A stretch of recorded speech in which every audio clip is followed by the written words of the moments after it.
Hello everyone, welcome back to this new live. Hope you guys are good and having a good weekend. Today we are with Marvi Manzoni. Welcome, Marvi. Hello. Thanks for having me. No problem, it's a pleasure. Guys, as usual, if you can let us know if the audio is okay and you hear both of us good. Otherwise, I will play a little bit with the bars to try to reach the good audio. Like So, a DJ. yes, like I did. Yeah, I discovered myself that I would like to go in radio. It's fun. And okay, so I will say we can start. Okay. And of course, the first question I always ask to my guests is Yeah. about their origins. So, Marvi, if you can talk about who you are and how you discover yourself an artist, that will be the perfect start. It's like, please tell the story of your life in 2 minutes. Yeah, exactly. I'm Marvi. Hello, everyone. Right now in Rambeck Films, I am the 2D team lead, and I am from Italy as Carmine, but I am from Rome, in particular. Um, that's a good question. I started as a lot of people.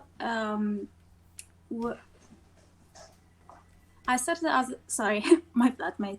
I started as a lot of people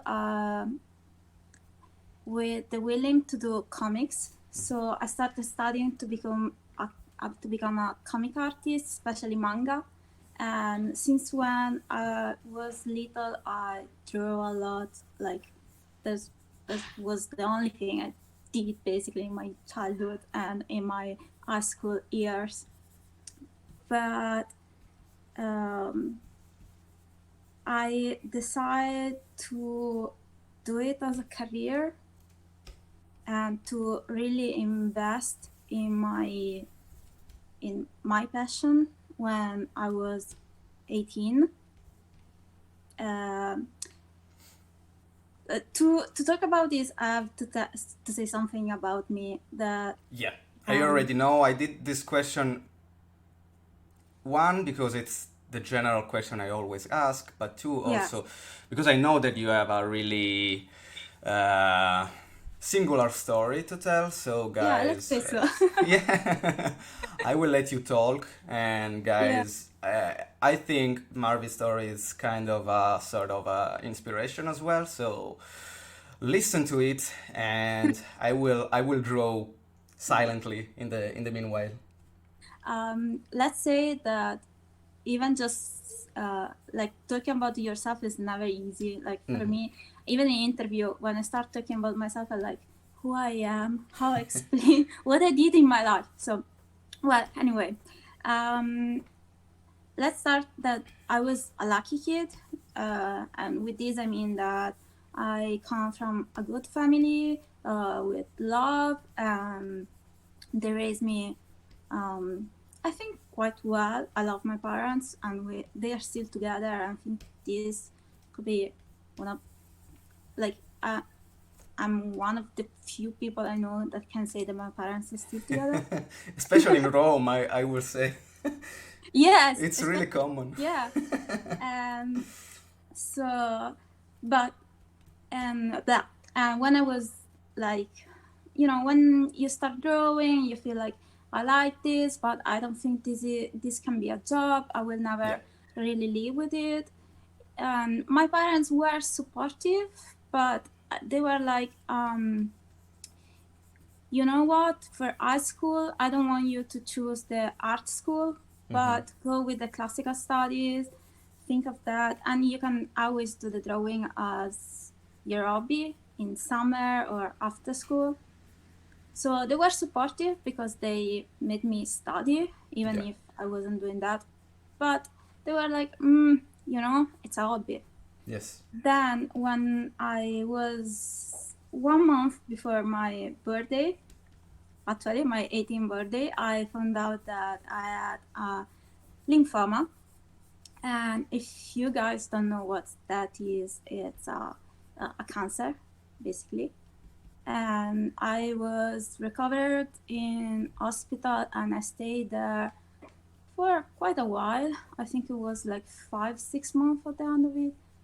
And it was tough, but it was the thing that made me decide that I didn't want to do something that I don't really love, and that you can't, um, like, you, I don't know how to say, but our life is one, and Yeah. we don't have the time to do something else just because it's safe. Yeah, yeah, I know what you mean. So that was that period of my life was quite important to me to decide that, what I want really to do is to study or to be an artist or a better artist. Yeah.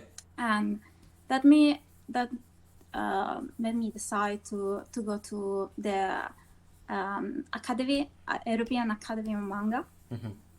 And I studied for 1 year there, and it's an interesting school, especially when I did it, because it was the first year. No, sorry, was their second year. Like, they were open just for 1 year at that point. So we were a bit of a guinea pig. Yeah. And this school, basically, you live there, you study there, and it's in the countryside of Italy. So it's basically a military school where you study. It's still open. It is, it is. Oh, So, okay. but when I did it, it was just 1 year. Yeah. Now I think they do like 3 years, and they have more space, and they have some class in another in a small town in Volterra, that's in Tuscany. So it's a bit different. It's been quite a few years since I went there. I won't say how many. And it was a great experience because I could live in a place where we only had drawing and comics, and we were like breathing just art and our passion. It was very one of the most beautiful periods of my life. And then after school, I was like, and now I don't know. I think it's a feeling that a lot of people have, because it wasn't only me. And when I talk with my friend, everybody is like, okay, school is finished. I'm not a student anymore, but I'm not working. What I am. Yeah. So in that period, like the year after I finished the school, I had the cancer again. And so I had it twice. And that was another big push for me. Because I was forced to be, when you're in hospital, you're forced to be with yourself. And it's a bit like quarantine now. Like, you can go out, you have to think, and you have to see even what you want to do with your life and what can you do after it. Yes. And I was again in a period where I was trying to decide what I want to do with my future. Like, I just finished school. What do I want to do now? And one of my options was to go to the Nemo Academy. But I wasn't.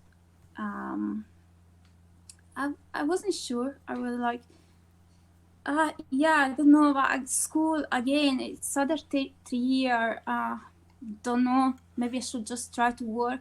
Yes. And then lymphoma happened again, and I decided, okay, no. School, Nemo, it's cool. I want to go there. I want to try that. And so again, for me, it was a push to follow what my let's say what my heart was saying to do, and just not follow the mind, because sometimes it can be tricky. Yeah. and nothing. I did the Nemo, and it was one of the best thing I could do because I got to learn a lot. And where I was there, I found out about my passion about animation because I always loved, Disney movie, anime. My generation grew up with um, all the anime and the cartoons, so Yes. I already knew and what is it animation, but I didn't know how you can work for animation. Mm-hmm. So Nemo opened my eyes, and I found out, oh, you know what? I want to work for them. I want to do this for in my life. I wasn't sure about what I wanted to do, but I wanted to. I knew I wanted to work for animation at that point in my life. So when school finished, I just prepared my portfolio. It took me 2 months to do the first portfolio, Mm-hmm. and I just did that basically for 2 months. And I decided to have a deadline, so I used the Disney training program. Yes. I wanted to try to go for the internship, and so basically I started in November, and the deadline was January. And I think it's the best way for me to do portfolios because if I don't have a deadline, I Yeah. think I will never finish it. Yeah, sometimes it's something that I always recommend to students, even if you don't have any pressure, to put yourself some pressure, just because otherwise you can see, okay, portfolio it's pressure free. I can do in two Yeah. years, and then you never finish it, and or you have a second thoughts about characters and you do them again and again, and you never have Yes. something to show. Yeah, exactly. Like if you have the time, you will probably start, then have like maybe 5-10 page, see what you did at the start. I think this is bullshit, this is crap. Again, you never finish. And so I always prefer to have a reason to do my portfolio. Hmm. Well, with that portfolio, I went to NC. I tried to search for some jobs. I actually found a little freelance work in animation, Yeah. and I started to do a colorist job for Tie Lab. That's an Italian um, indie comic publishing, Yes. and then after 1 year more or less, I was working on my second portfolio, and I went to Dublin to see a friend of mine, Irene, and we met again with you, Carmine, Yeah. and it was like, oh, we are looking for a designer on one of our show. Can I see your portfolio? And then I showed it to you, I think, Hmm. and that the rest is history because a few months ago I was hired by Brown Bag, Yeah. and now I am the Judith indeed. Yep. And that's it. Yeah. I think that your story is something that can learn some people the power of will that we need to put st- in our student period, because sometimes I feel that um, the reasons why some people procrastinate, it's because they don't feel the pressure, even if they are Yeah. not like from a rich family. You don't have to be rich just to be safe, but it's the mental approach that sometimes we have. And you see, for example, okay, I live in my house, Mhm. I have even a part-time job, so everything, even if it's not the best but it's still going, I will have a roof over my head, even Yeah. if things don't go well as I want. And for this reason, most of the people lose their power of will in the road, because it's something that they don't feel pressured to finish, for example, a good Yeah. portfolio in 3 months, and they just I know people that I talked with them, for example, 2 years ago, and they were telling me, oh, okay, next time the position is opening in brown bag, I will apply. Mm-hmm. Okay, good for you. Let me know because I can do a recommendation if you want.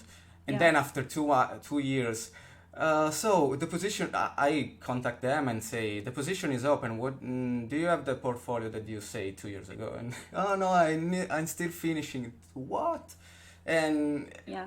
probably they miss occasion because you never know when a person can do a recommendation or when your portfolio is good for the project you are applying for.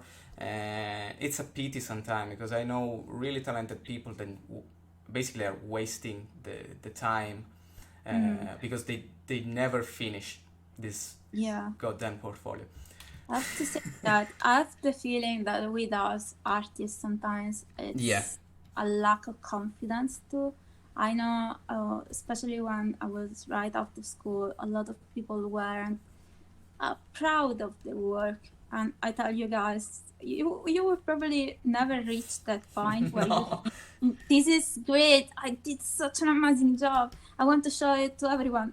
No, you just sometimes have to go what you have and have embrace it and be um, just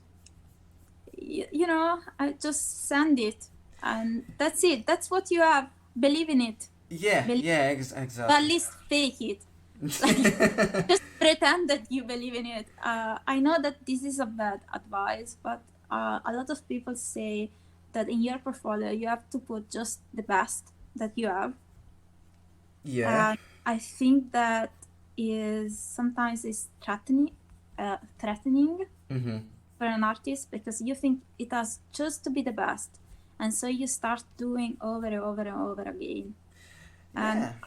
I say it doesn't have to be the best; it has to be good, good Yeah. enough. It has to be good and it has to be functional. I always talk about functionality of the Yeah, drawing because yeah, sometimes, especially to the artists, are really focused on reach the same quality level of the great ones, which is uh, good.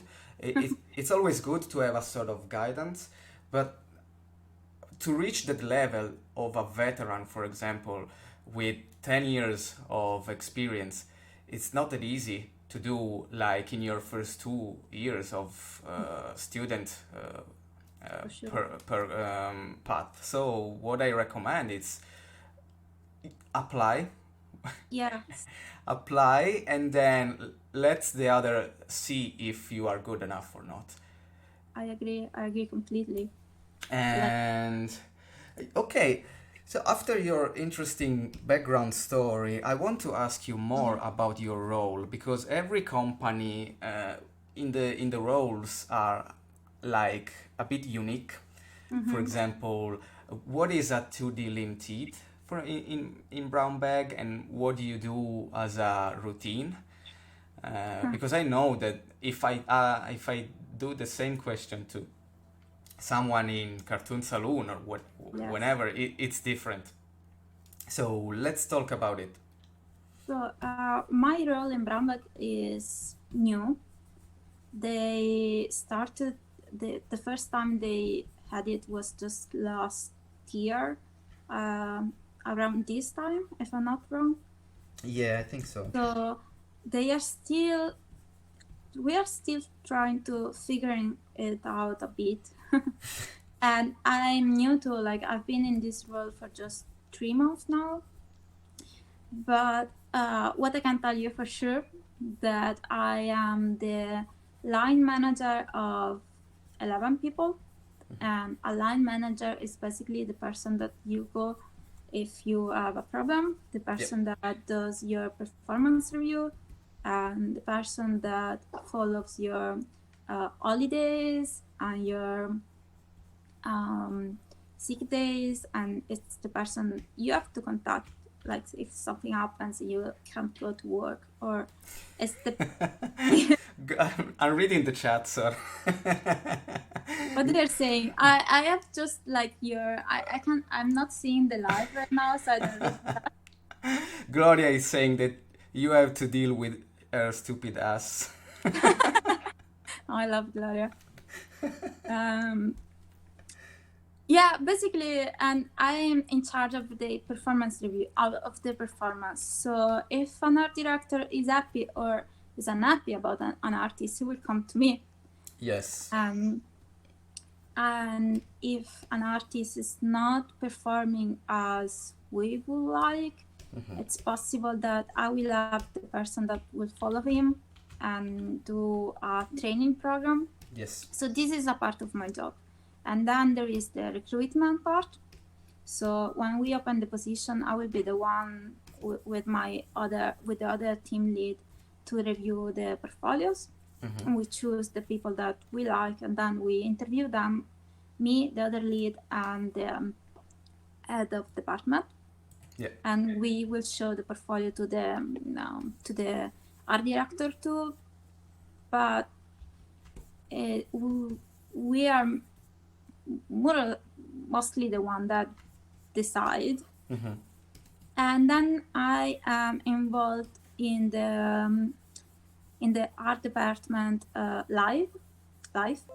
So I will say my opinion about the pipeline, about the task, what is working, what is not working, how to improve it. That's a part that I really enjoy of my job. Already as a designer, I was very keen to give my opinion. And now that I'm entitled to give it, I'm very happy. Yeah, no, I remember there was a period when I became assistant art director that you were saying to me, but you still enjoying working even if you are not drawing every time. And I was saying, yeah, there is this kind of sensation when you have to coordinate other people. You could not have it, but if you are a sort of managerial kind of person, you enjoy even the part that it's a bit more logistic, because it becomes part of your routine. Sometimes it just make you feel a bit more special in terms of you have a voice in the company, you have a voice in the department, and it's not just about ego. It's also about the fact that if you have an idea of how the things can work better and improve the project you're working in, you can finally say it. So yeah. I have to say that Bromberg is a nice studio where to work on, because as a designer, I could give my opinion anyway. Like I remember talking with the senior art directors or you or other assistant art directors saying, "Look, I've noticed this thing. Maybe this is something you can bring to the meetings." But now that I can finally do it by myself, it's another feeling. Yeah, no, I think that some company are, especially like the ones like Brownback that have started a bit small as a small company, and then they growed quickly.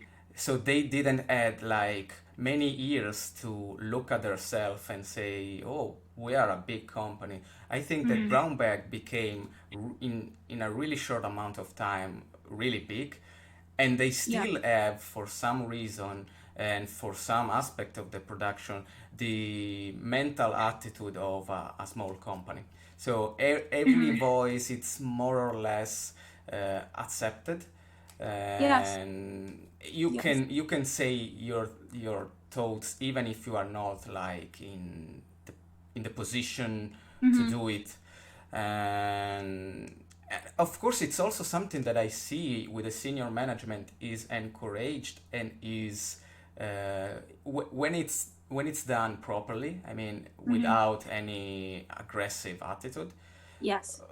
But when you purpose something, it's something that is really well seen by the management. And it's also a boost for your career, because if you are a 2D designer like you were before doing this, and in your period of a 2D designer, you speak, you tell the others your impression, You fight for the approval. For example, can happen that sometimes you present a character design artwork, and the director says something. Probably I don't like this. If you are strong enough and in confidence to say I did this because I believe that can work in this way, maybe the director can step back and say, I never thought of this, so yeah, you are right, let's move with this. And I think that this kind of attitude is something that you have or not. It's not something that you learn uh, only with the confidence. It's something that you can have it even on your first day of job. That's true. You can build it because Yeah. I've seen people that, get there with time. But yes, it's something that you can have from the start. Of course, you don't have to be cocky No, or no. or like arrogant. It's just explaining your idea, and if you do it properly with the right tone and with the right manners, Yes. people will always be happy, more or less, to listen to your opinion. Yeah. uh, it depends, of course. In No, every no, of course. in every job, you can have people interested in make you grow, and people that are just no. I am in charge of it, and my word is the last word, and blah blah No, blah. no, no, So yeah, but even with people like that, you have to, if you're smart, because when you work in a place like a big studio, even a studio, a smaller studio, you have to understand who is in front of you, yes, and if you are able to do that, then I'm quite sure you can find a way to express yourself anyway. yeah, You just have to find the right way. There are people that it's easier, you just can talk, and other people that you have to be more like, I think your idea is great, and I did this because you suggest me. yeah. It's like reversal psychology. I don't know in English if it's correct, but it's the kind of um, you have to work with people behavior Yes. more than with the artworks when you have in a studio environment, because Yeah. you have to know the weakest point of some people, the strongest ones, and build your reputation and your career also by basically mm, taking advantage of of your knowledge. And there is nothing Yeah. wrong if you do it with No. good purposes. Let me see. The third question is so, guys, I hope you understand. Just to add Yeah, one little thing, I still draw. yeah, Like, I'm not only doing that, I still draw. I don't have the same amount of time I had before, but I still do a bit of drawing and helping out the production. yeah. No, it's important. In the end of the day, probably now you have like a 50-50 of drawing and management. Someday it can be 70 Yeah. 30, so Yeah. it's really depending the day, the Yeah, deadlines, the week, what's the happening in week. the department, Yeah. yes. So the third question is a bit Yes, of a I'm ready. classic. So, what do you recommend to the young artists to do in their student period? So, what's your recommendation of things that you um, advise to do?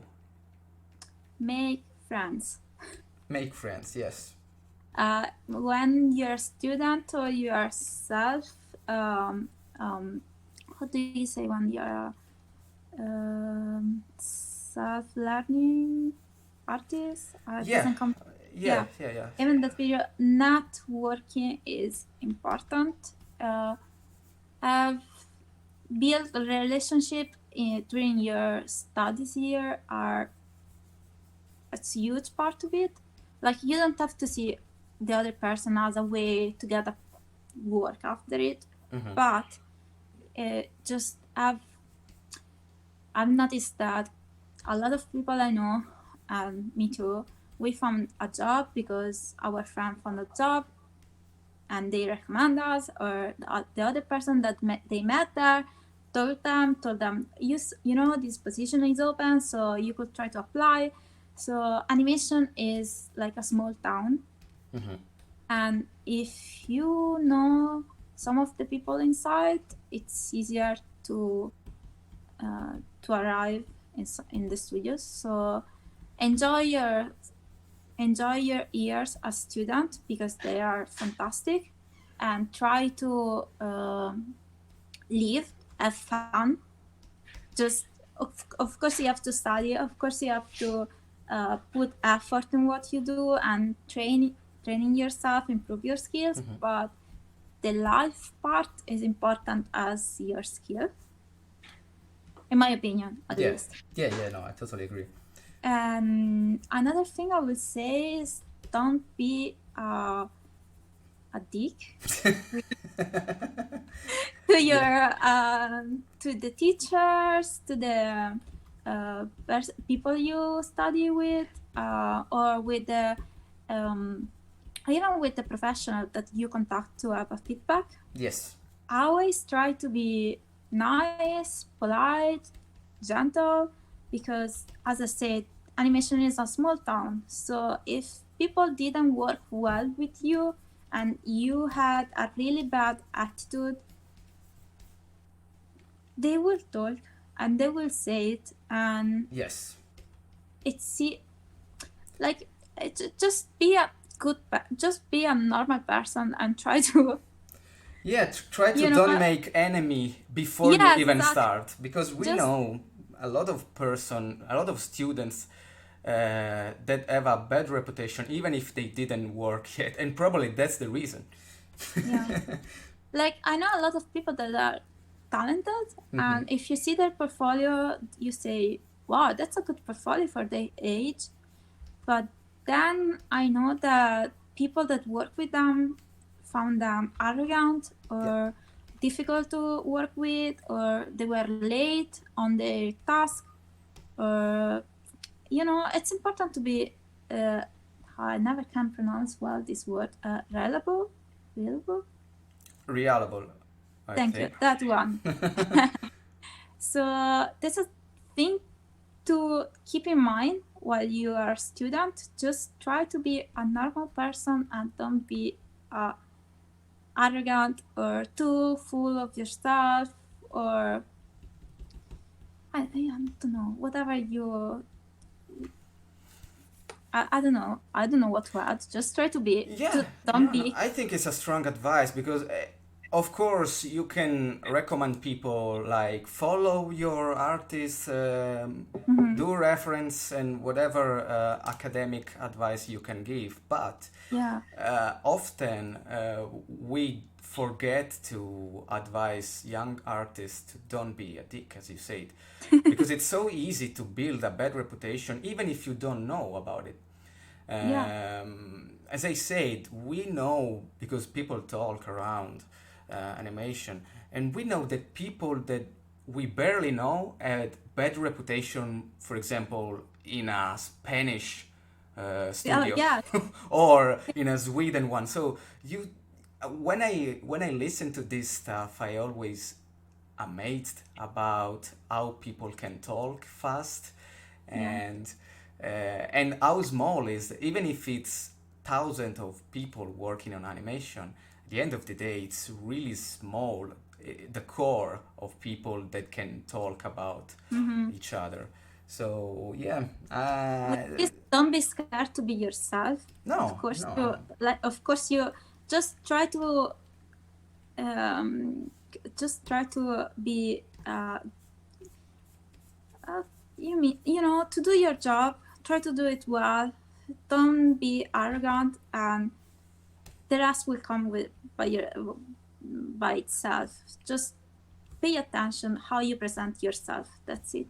Yeah, no, I think it's a strong one, and sometimes people forget that, especially with the technology, Mm-hmm. the news and the stories can travel really really fast.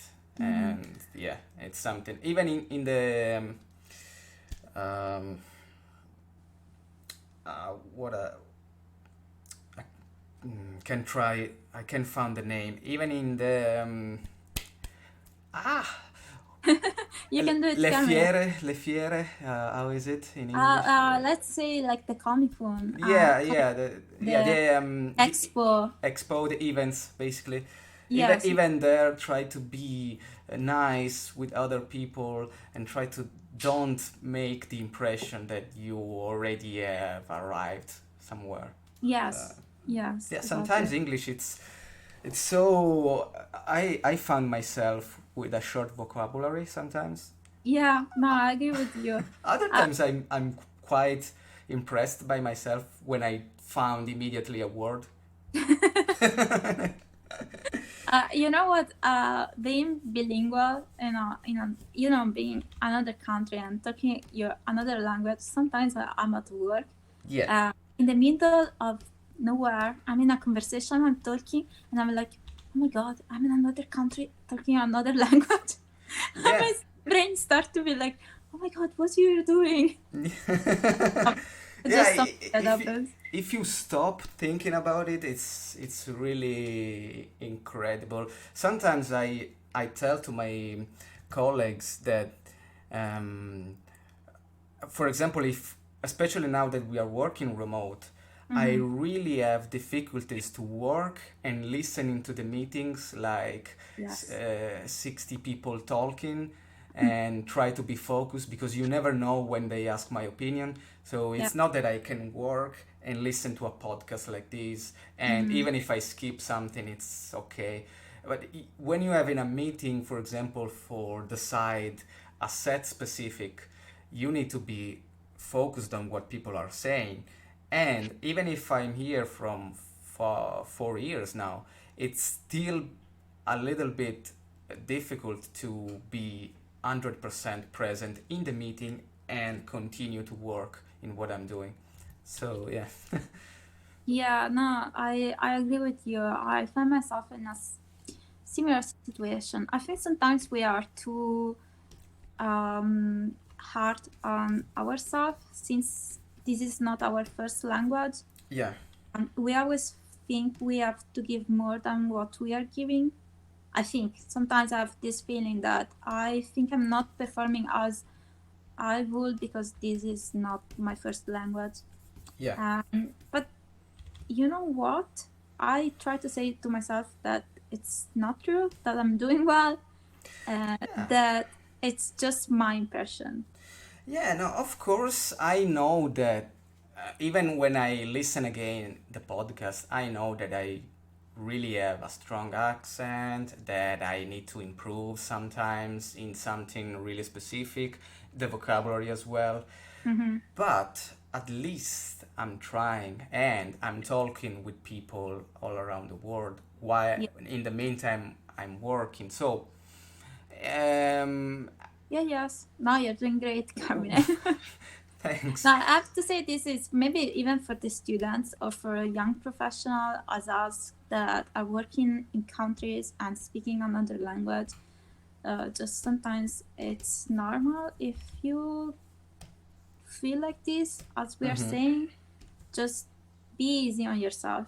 You're doing great. And it's important that you remind that you have like an handicap because Yeah. it is sometimes.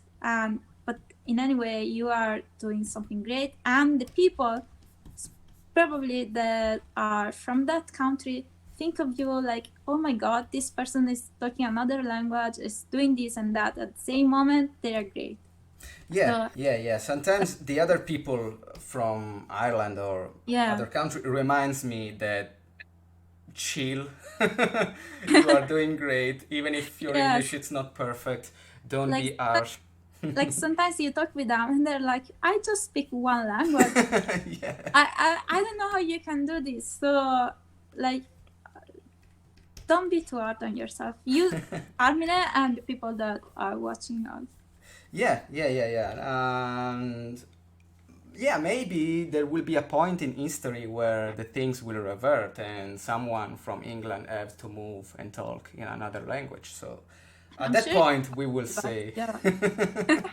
we will take our revenge. And okay, the fourth question is about your specific focus in animation, Number. Mm. and is what's your approach to the character design? And I mean, can you explain us your routine if you have to create a character design from zero that maybe can Okay. help other people to discover something new or Mhm. consolidate what they already know? So I will talk about my workflow for brown bag. Mm-hmm. So me and Carmen, and we work together on the same project. Um, we are we don't have a lot of time to um, to work on a single asset Yeah. or a character. So basically, if it's a hero character, and this means that it's one of the main character of the story or the main focus during the episode, I will have probably maximum 2-3 days for the concerts, and 3 days a lot, like a lot of time. Most Yeah. of the time I have like, well, it's if it's a hero character, let's say that I have 3 days for the first uh, for the um, for the first concert. Mm-hmm. So what I will try to do is to read the script, understand the character, try to have an idea in my mind. I don't start drawing. I will just try to think who is this character, how I imagine it, and Yes. I will search reference, a lot of reference. I think those are fundamentals. So I will spend a good amount of time making up my mind of what I want and search reference that inspires me. Sometimes just to validate what my thought was, or sometimes to find new ideas and add things. Yeah. And then at that point, I will start sketching. I am very, very, very, very, very rough when I sketch. My sketches are ugly, and I'm not saying this as other people say. My sketches are actually ugly. And at that point, I will do some of them, and then I will clean up what I did 2 or 3 times, changing things and arriving to what I want. And this is when this is basically my process for everything. But when it's a new character and it's maybe a difficult asset or average, and for this I mean that it's not the main protagonist, but it's in the story a lot, Yeah. or there are some technical difficulties for it, Mm-hmm. then I will have probably a day, and I will do the same. I will read the script or see the animatic if we have one. I will make up my mind and search reference, and then try to um, have some rough ideas and then clean them. Make sense? Do you Yeah. want something more specific? No, it's great.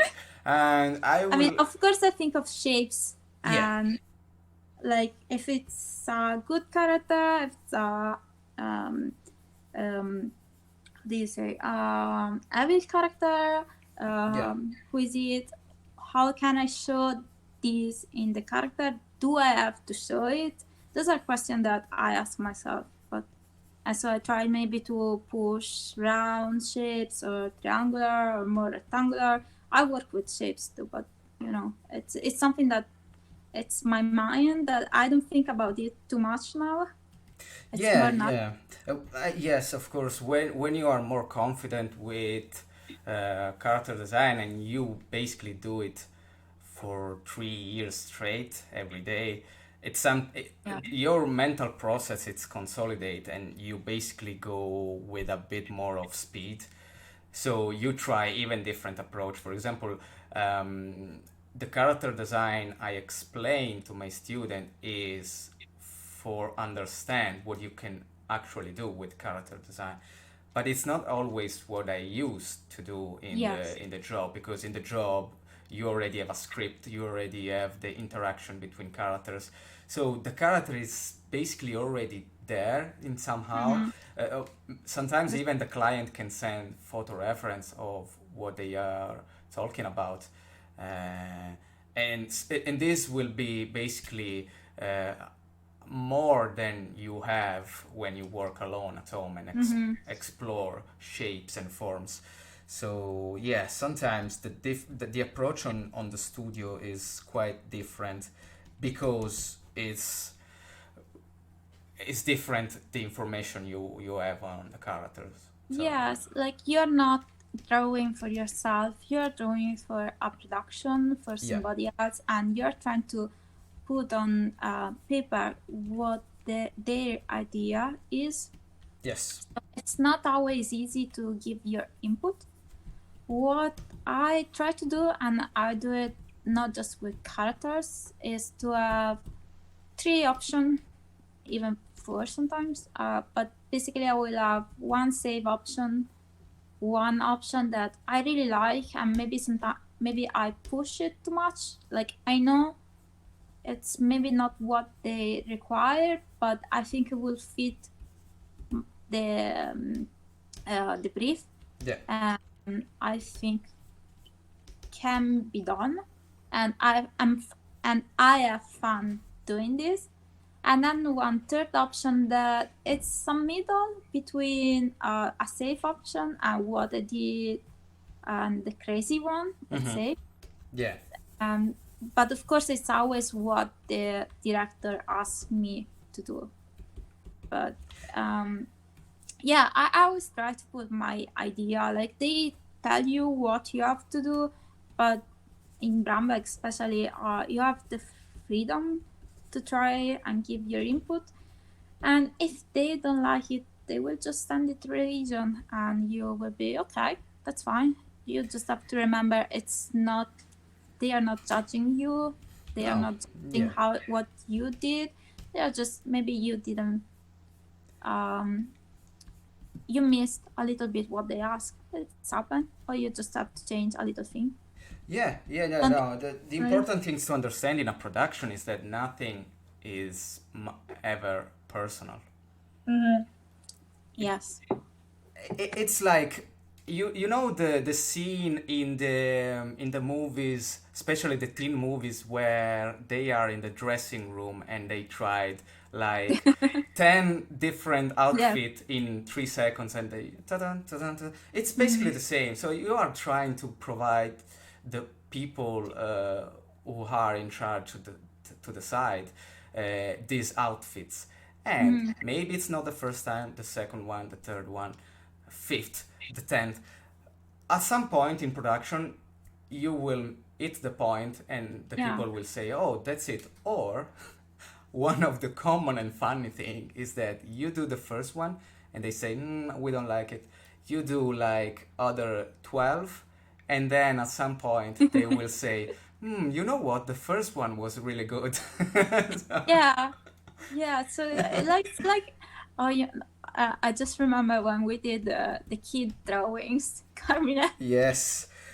And you did the basically Carmina did like I had to do a child drawing. Yeah. Like it was drawn was done by a kid, a little kid, and the directors were, this is too complex, a kid wouldn't draw like this. And then we asked a real kid to do it, Yes. and the client preferred yours. Yeah. That's a funny story, because basically it was for Bing, and the Black Rabbit you see in Rai Yo-Yo, I think, in Italy, and BBC in UK. And basically there was this kind of sketching drawing made by a toddler in the episode.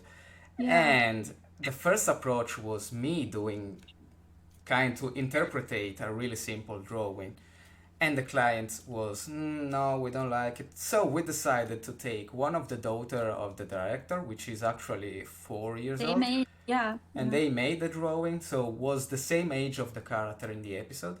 And they said, no, that's too complex. A kids would never draw like this, and they chosen my. Yeah. So, She was too talented. yeah, she was a talent.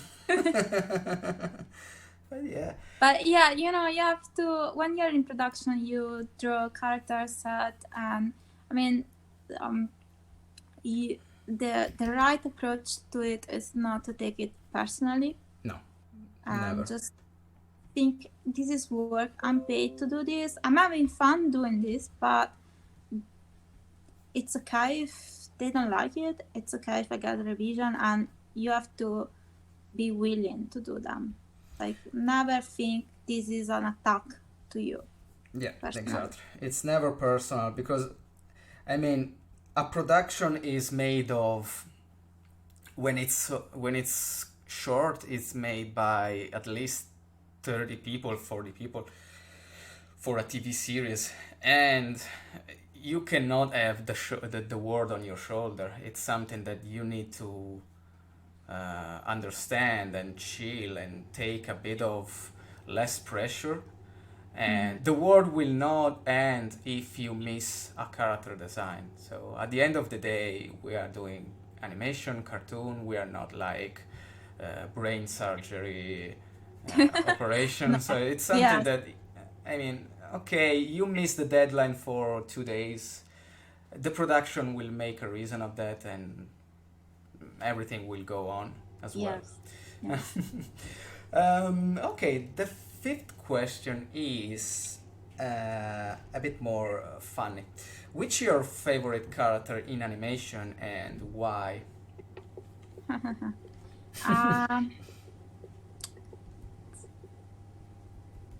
I'm thinking. Sorry. Yeah. Loading. I mean, I do have a lot of them, and I if with this kind of question, I think the nostalgia effect always come in, and I always think of like the Beauty and the Beast or Mulan. Mm-hmm. I think love Mulan. So I could say maybe Mulan could be one of my favorite. Yeah. I can't say she's my favorite because it's so difficult to find just one. But it's there. yeah. It's someone. It's one of them. Yeah, exactly. Sorry, I'm thinking about other movies, but of course, when you do this question, you're so blank. What did you watch movies?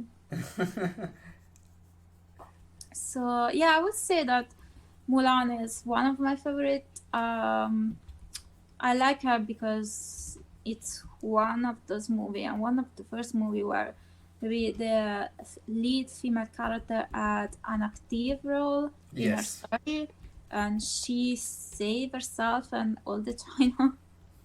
And it was like, I really liked the movie. Please, nobody ask me if I will watch the live action because I don't want to talk about that.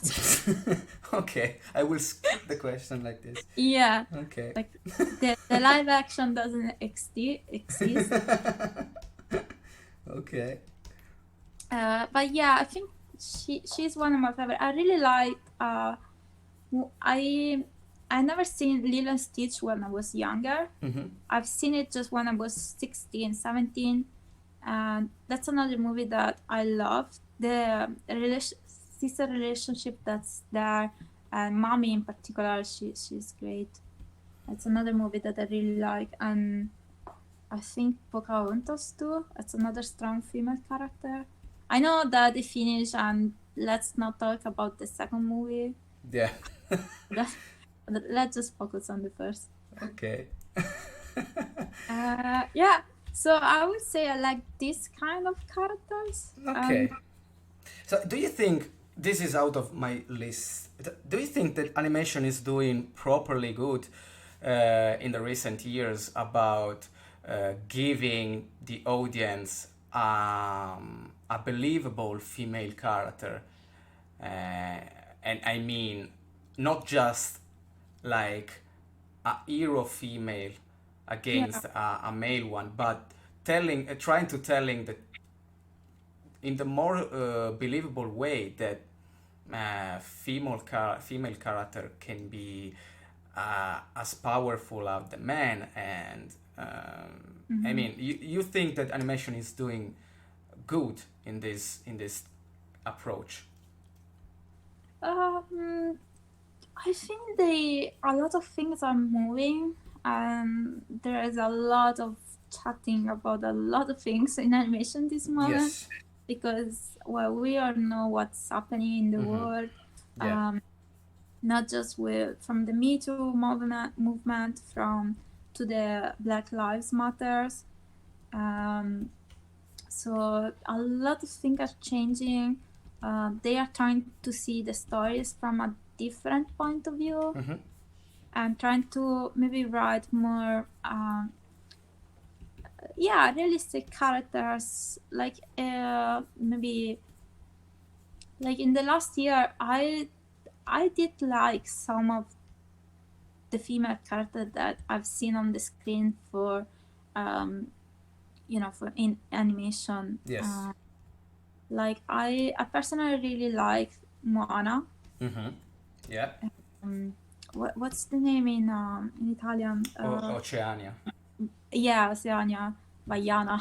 Vaiana. Yeah. um I like her. I like how she was portrayed and her character. I think she was really nice. And there are some others good. Um, so yes, I think they are working on it and they are improving. Mm-hmm. Sometimes I of course, we still see the stereotype Yeah. characters, and this come from I think this come from when you write and we start with study, even in design, there are archetypes Yes. and it's difficult and stereotypes, and sometimes it's difficult to go away or to take have a different take on them. So we are still seeing that a little bit. Yeah. I think in our job, especially since we work with kids, it would be nice and it's something that we still have to improve. It's some sort of training and sensibilization. Is it a word? What there?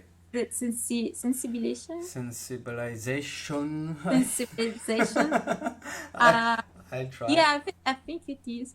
Um, about gender, about Yeah. female, about other ethnicity, because some, we see something, maybe we miss something, and we don't see it because we are not used to see it. Mm-hmm. So it would be nice to have some trainings to open more our minds in general. And this shouldn't be just in animation, but Yeah. since we are doing products for kids, it's important that we give the right message. Yeah.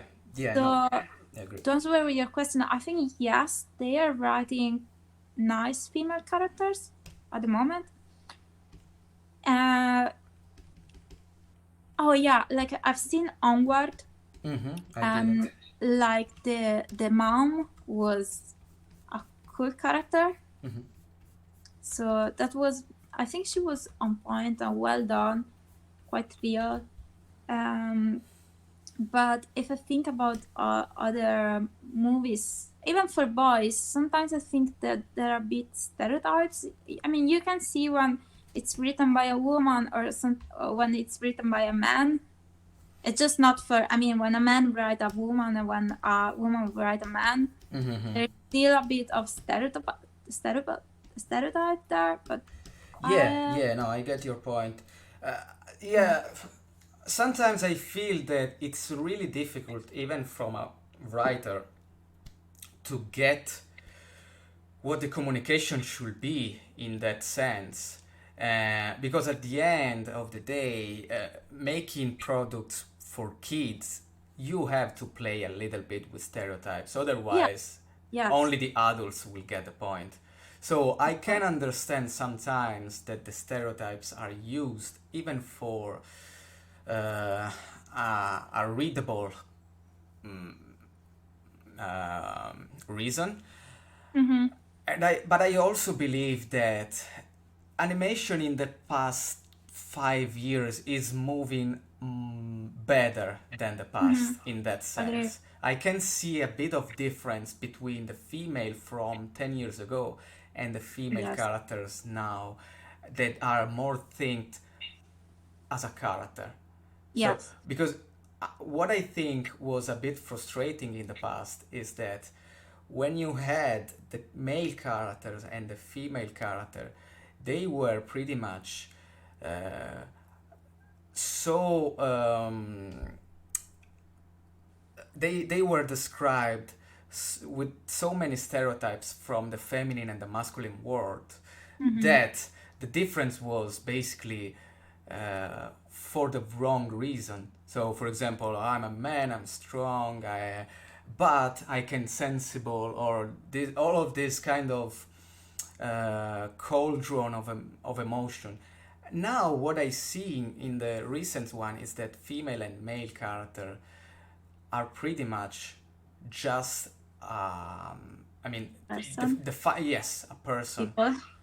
Yeah. people, and they are trying to don't put the mark on the difference, but they are Yeah. putting the mark on the common things, which is Yeah. the right path, in my opinion. Uh, there is still, even for character design, Mm-hmm. I think we are still relying too much on Yeah. the archetype and the stereotypes. Yes. So there is some work that has to be done on the design point of view too. Yeah. But I think it's something that it's happening.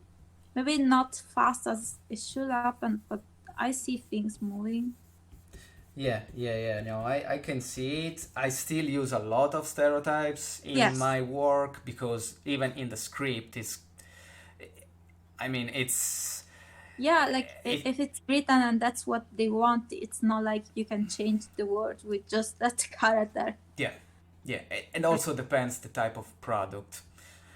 Yes. For example, sometimes you need to be clear that a character is coming from a country, and so you go Yes. and take the stereotype of the country, even if it's not. I mean, it's something that we are doing from 60 years, so it's the time to change a bit also the stereotype. But in the same time, I can see, for example, in the show we are working on, even if we cannot talk about it, we can say that there are some character really actual Yeah. in the Yeah. recent time we are living, and is made without any forcing. They are written in a natural way sometimes. Mm-hmm. So yeah, I see a good future in animation for this. I think so. I think so. I mean, something it's moving. They are trying. We are trying. And yeah, We will it be will there. happen. It will happen. We will get there. Yeah, exactly. Okay, let's see. Okay, which is the funniest experience you had working on a project so far? So,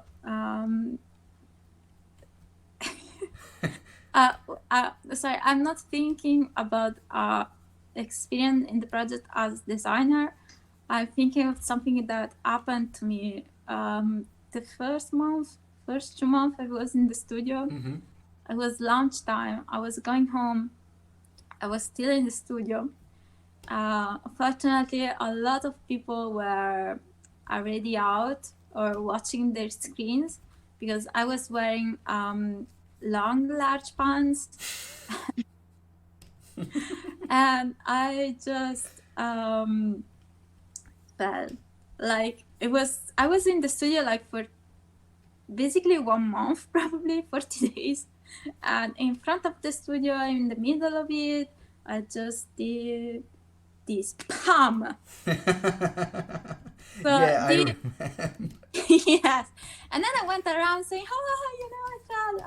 Look, oh, look my knee, the bruise."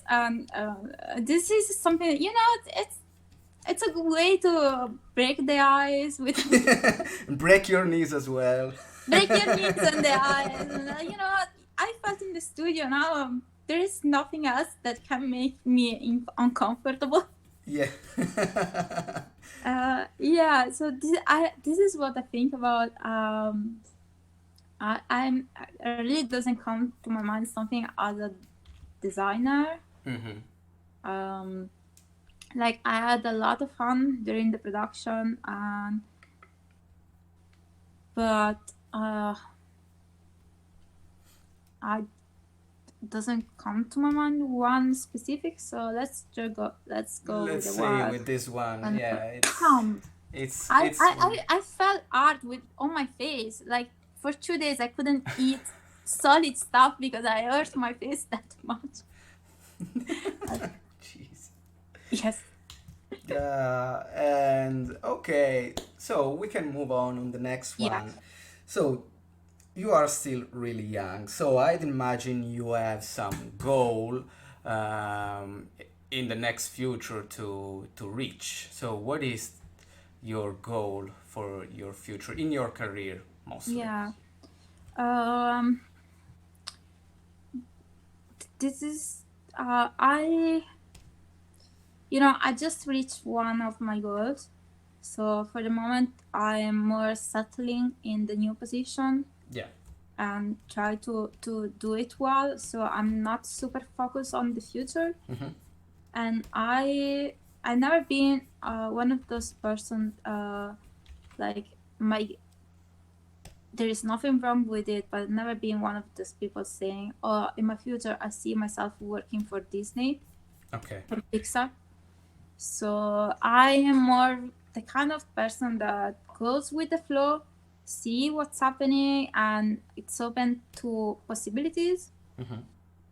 So I know in the future, or at least in my brown bag future, that I would like to be more involved in art direction.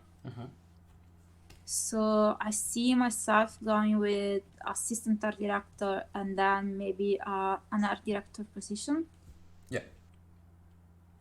But there are still a lot of things I want to do and experience that I would like to try. I really like to work on TV because it's fast and I like that you have to take decision in a short time. But I wouldn't mind to try a different approach or Yeah. a different like movies and try to work with one of them on one of them. Like I don't want to work on movies, but I wouldn't mind to work like at You will one or try. two experience there. But yeah, like I don't go with the. I think I'm more with the person that I have short-term goals. Like do my job, I see what's happening, and then I start to understand. Okay, now I think that I want to go there, and Yes. then work on that. So let's say that art direction is in my mind, but still in the future for now. So yeah, I mean, in this aspect, I can relate to you because I have the same kind of mental projections. I don't want to reach the top as a priority like I was hoping 6, 7 years ago. For example, when I was around my 20s, my only scope was okay, I want to publish my French comics before 25. Or, Yeah. and then when I reached 25, okay, it didn't happen. So I want to go to Disney before my third year, before I'm 30 years old. Yeah. And but now that I'm working and I found a bit of peace Mm-hmm. artistically, my goals are changed with it. So um, it's more that I am a bit less stressed on what I want to do and Yes. just see it happen, basically. Yeah, exactly. Exactly. Like I don't mind to don't have um let's say 10 years project on myself. Yeah, Uh I want to have fun in my work yeah. and I want to keep having fun. Hmm. So I think I will follow that and I will go with what makes me happy Hmm. and just don't like I will go with I will be open. That's it. Yeah, you will go with the river, see what happen. Yeah, exactly. I wanted to add something, but Hmm. I just forgot. Like I was it was here, but I can't think of it right now. We Never can move mind. on. Okay, if you remember, you can always Yeah, stop me. I would say it.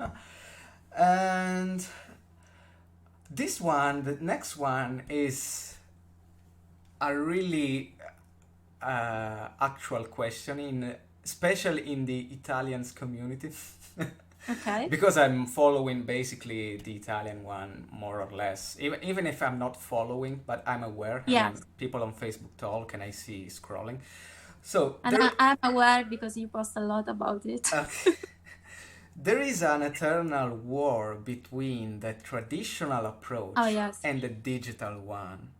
yeah. So, what do you think about it? Because I have expressed my opinion many times, and personally, I think it's the whole war and the whole question is bullshit for my point of Yes. view. But I want to know your one and the reason why you think what you think.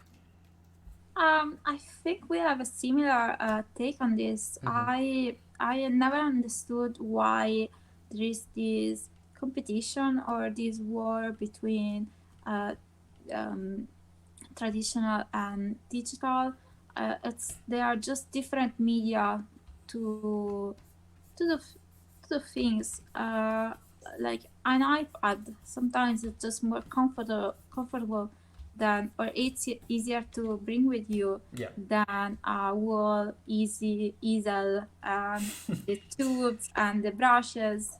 So you just have that and you start working, or maybe you don't like to have your hands all full of paint or graffiti and stuff like that. And it's okay too. Yeah. I always think that maybe the first approach should be the traditional one Hmm. because it's just easier to have the control of your line on paper Yeah. when you start. Of course, it's just a thing of coordination.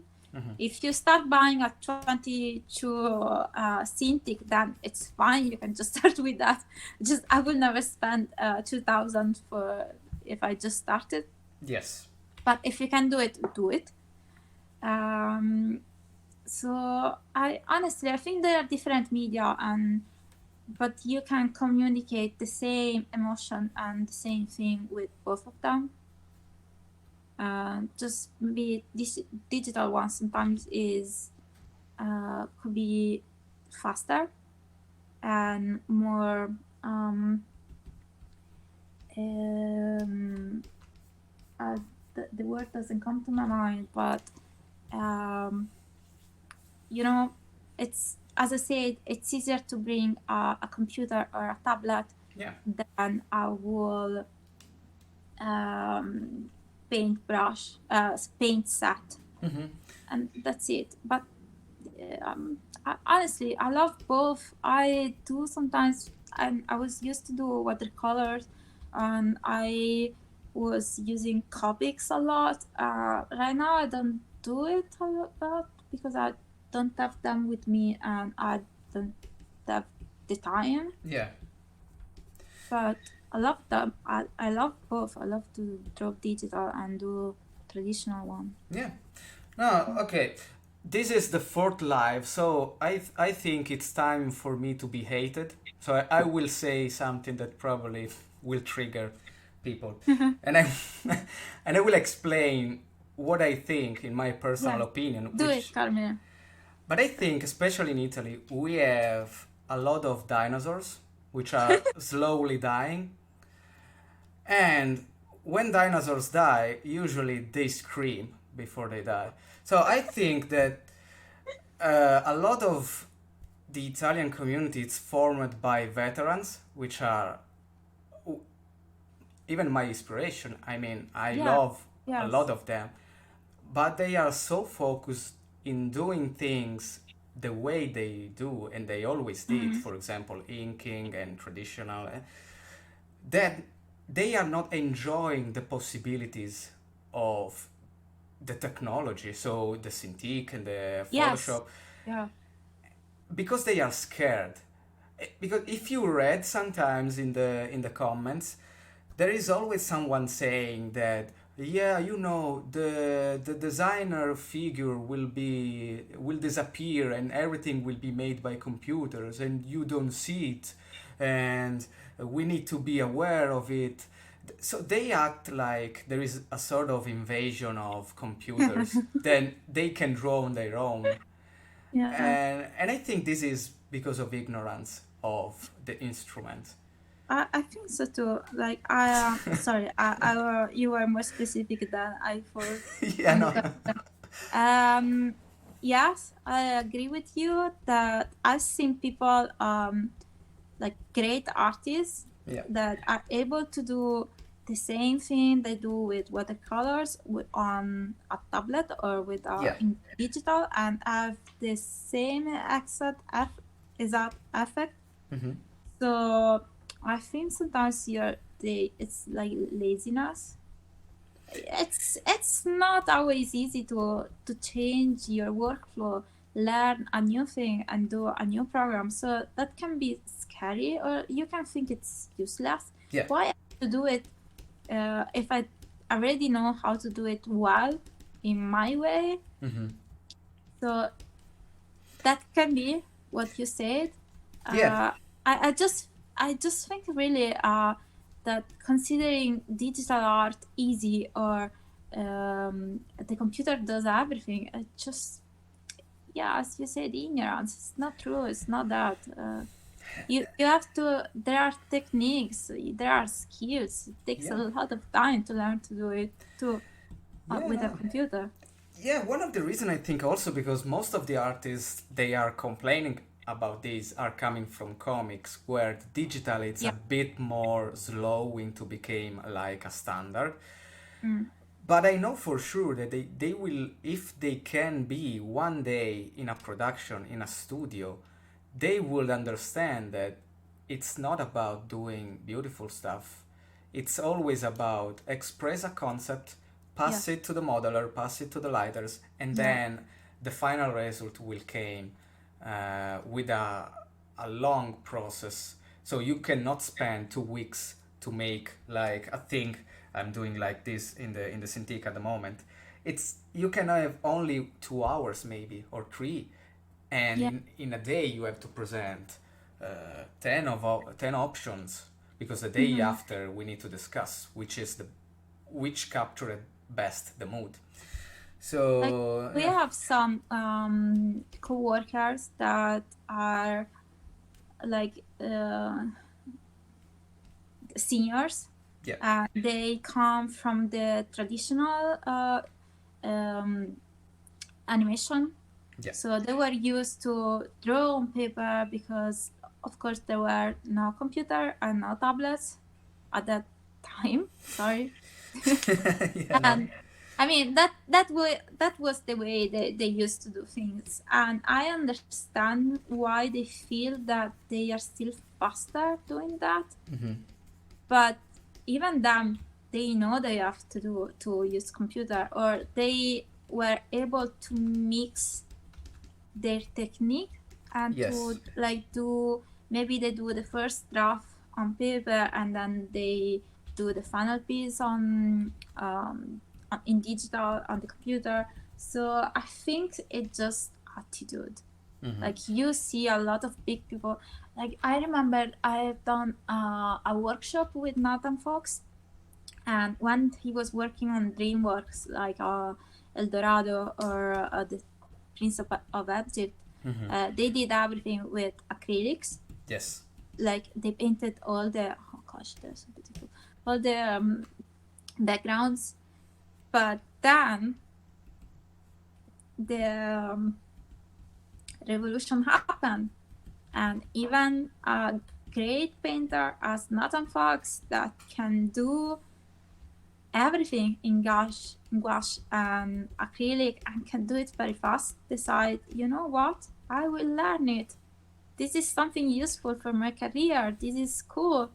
So if he did it, everybody can do it. Yeah. And you know, they should just give it a try. Give it a try. And what I hate the most is that, okay, you don't like it, but don't treat the argument like Oh yes. it's a war. Because if you Yeah. don't want to use, it's your choice. But don't tell the others that they shouldn't. So that's why my trigger point sometimes. Oh, that's my trigger point for a lot of things, Carmela. Yeah, If you I don't like a thing, it doesn't mean that exactly. it doesn't have to exist or that it's wrong. It's just your opinion, Yeah. and people forget about it. Like now with social media, we have the possibility to spread our ideas and our opinion everywhere. That's not always a good thing. No, no, no, no. Especially when it comes to position that can be like a dual Yeah, pole. exactly. And yeah, no, I believe that sometimes the conversation are always between black and white, and Yeah. and we forgot about the gray areas all around the arguments. So cool. Uh, okay. I will ask you if you can name three of your favorite artists you used as inspiration, and they can came from everything: animation, Yes. painting, everything.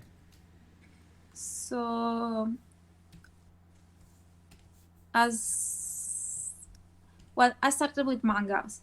Yeah. Like I never been the hugest anime fan, because when I start with being watching something, I have to finish. And when I was like 15, I decided, oh no, you know, I want to have a social life too. So I was more focused on mangas because it's faster, less episodes most of the time, and I had a lot of most of my, sorry, no, you can still see what I do, that Yeah. my love for anime, for mangas and for the Japanese style. So this is something that's still in my drawing Yeah. and in my style. And I would say that my favorite were the Fruit Basket author and Saki Sakaio. It's another mangaka. And those were my inspiration when I was younger, because I, more than the style, I really love the way they treated the characters and their way to tell stories. And that's something I still think, like I still see them, or what they left in me, as something precious. And I'm like, oh, you know, I would like to do something like them sometimes. Not in comics, I mean in general. Yeah, yeah, yeah, of course. And in animation as an artist, I would say that Cory Loftis is a god. God praise Cory Loftis. Um, Ming Alan Chan was an artist that I looked up a lot when I was studying at Nemo Academy. Yeah.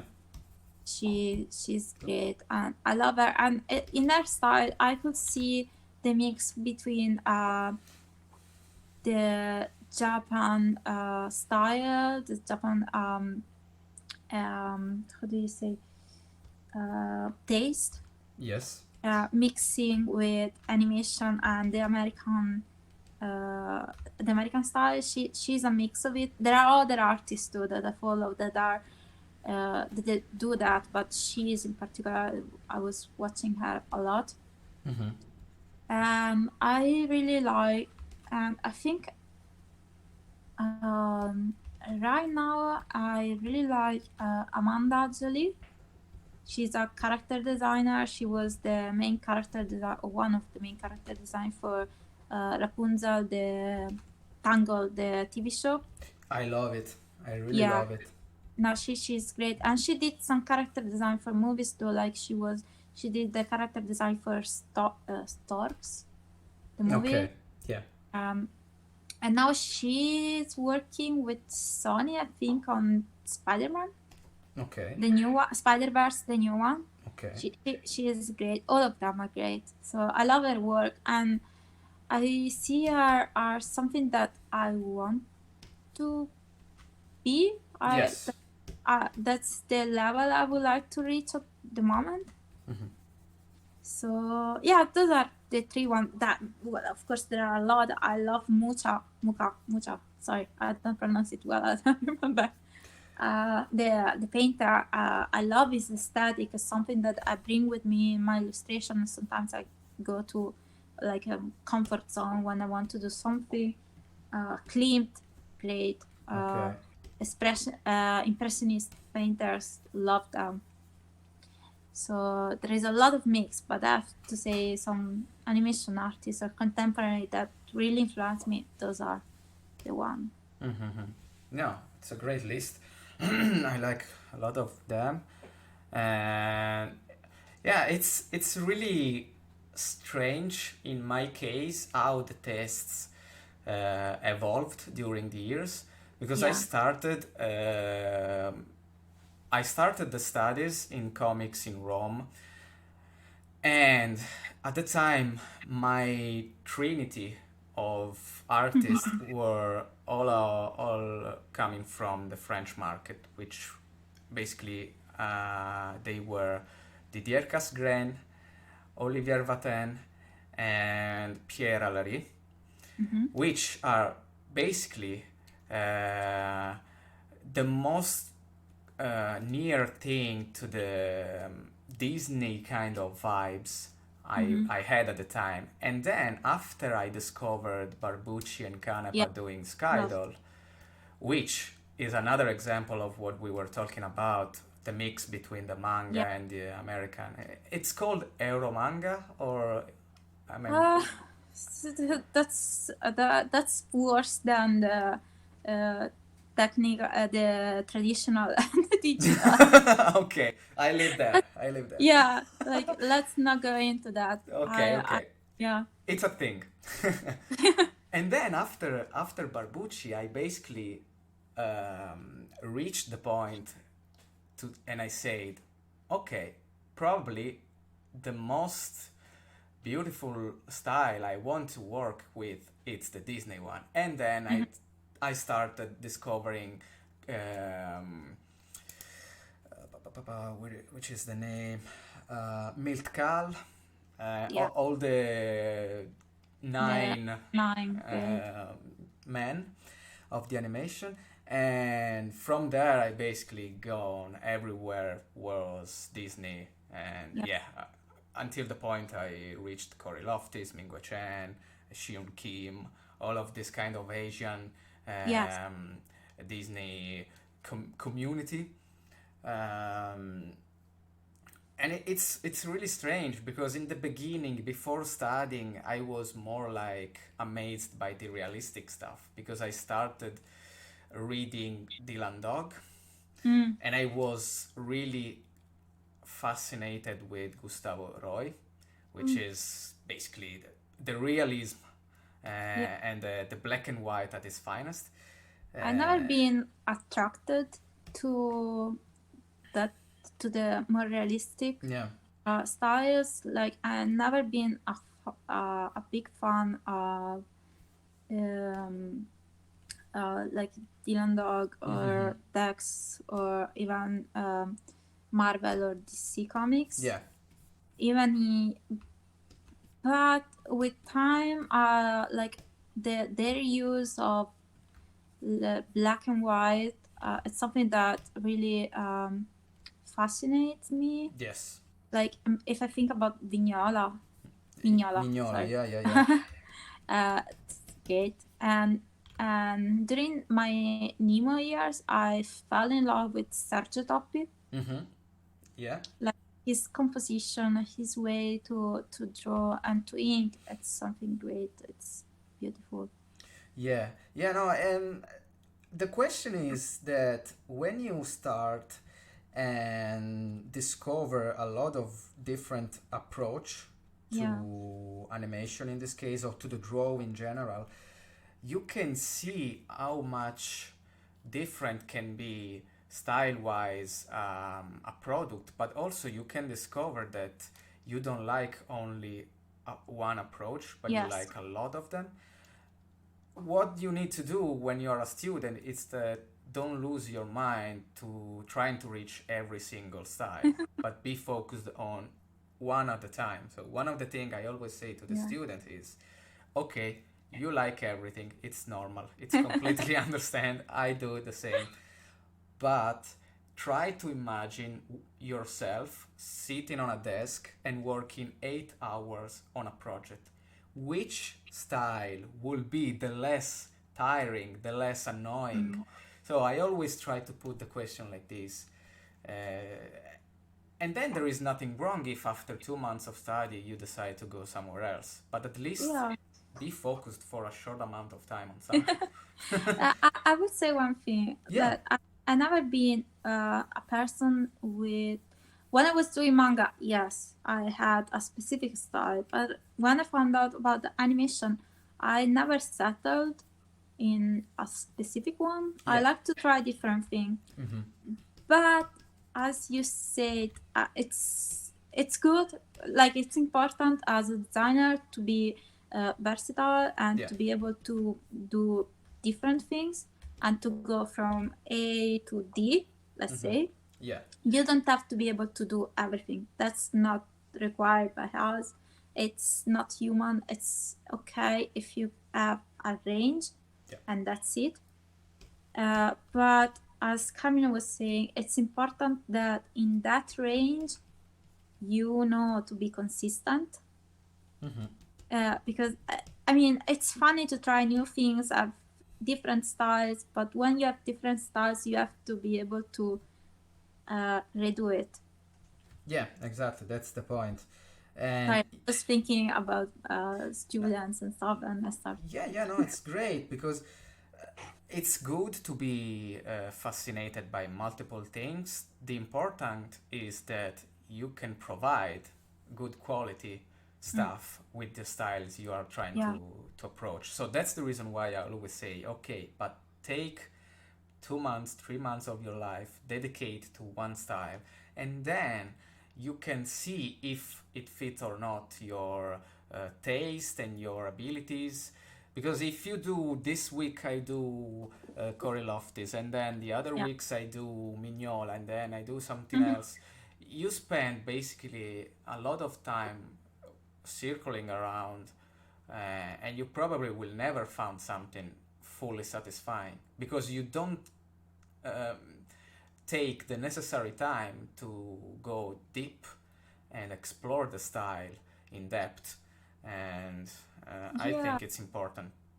I think you're right, that it's important to have the time to explore and to be confident in that style. Yeah. But I know that a lot of people have trouble to settle in one. Yeah. and just one. And a lot of people say, I don't have a style, I don't know how I draw. And I just want to tell them that I like, me too. I feel like that. So Yes. that sometimes I think there is something that I'm more comfortable to do. I have a safe zone and something that come natural to me. Hmm. But with time, I understood that, at least for me, style isn't everything. No, at all. And I try not to focus too, like, it's important when you're studying and you're a student and you're at the start that you get confident with more and you focus on that. But I just thought that I know that this is a big thing for people, like, oh, I don't have a style, or I want my personal style, or I Yes. will be nothing. And it's not true. Like, you can work and it's okay not to have one and to have different.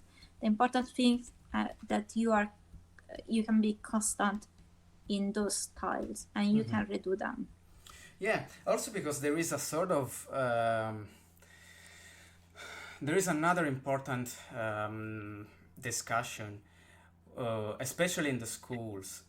In the schools, sometimes they teach you to be original, Yeah, which is true in order to become someone yeah, consistent. But it's more important, in my opinion, to be good more than original. So to learn properly how to do the stuff you want to do. Originality can came even with experience. I mean, no, it's really rare that someone in the 18 years old or 20 can be good and original at the same time. It's something in music, in video games, in everything. Only no, few people can be really original. And I yeah, think that the research of this originality put it in the mind of the students can be more a break than a boost sometimes because they are I focused on agree. be okay what I can do in terms of be the only one doing this, Yeah. and you waste time more in that research than became good. No, I completely. When I think you did a post about Yes. originality, some like last week maybe. Yeah, something like that. Hmm. And I agree with you. I never searched for originality. Like, that's something that I thought from the start. I mean, I don't think it's wrong to search for it. No, no, of There are course. some people that really, that's their focus and it's okay. But for me, it's always been more uh, I always thought I would go mad if I try to be original.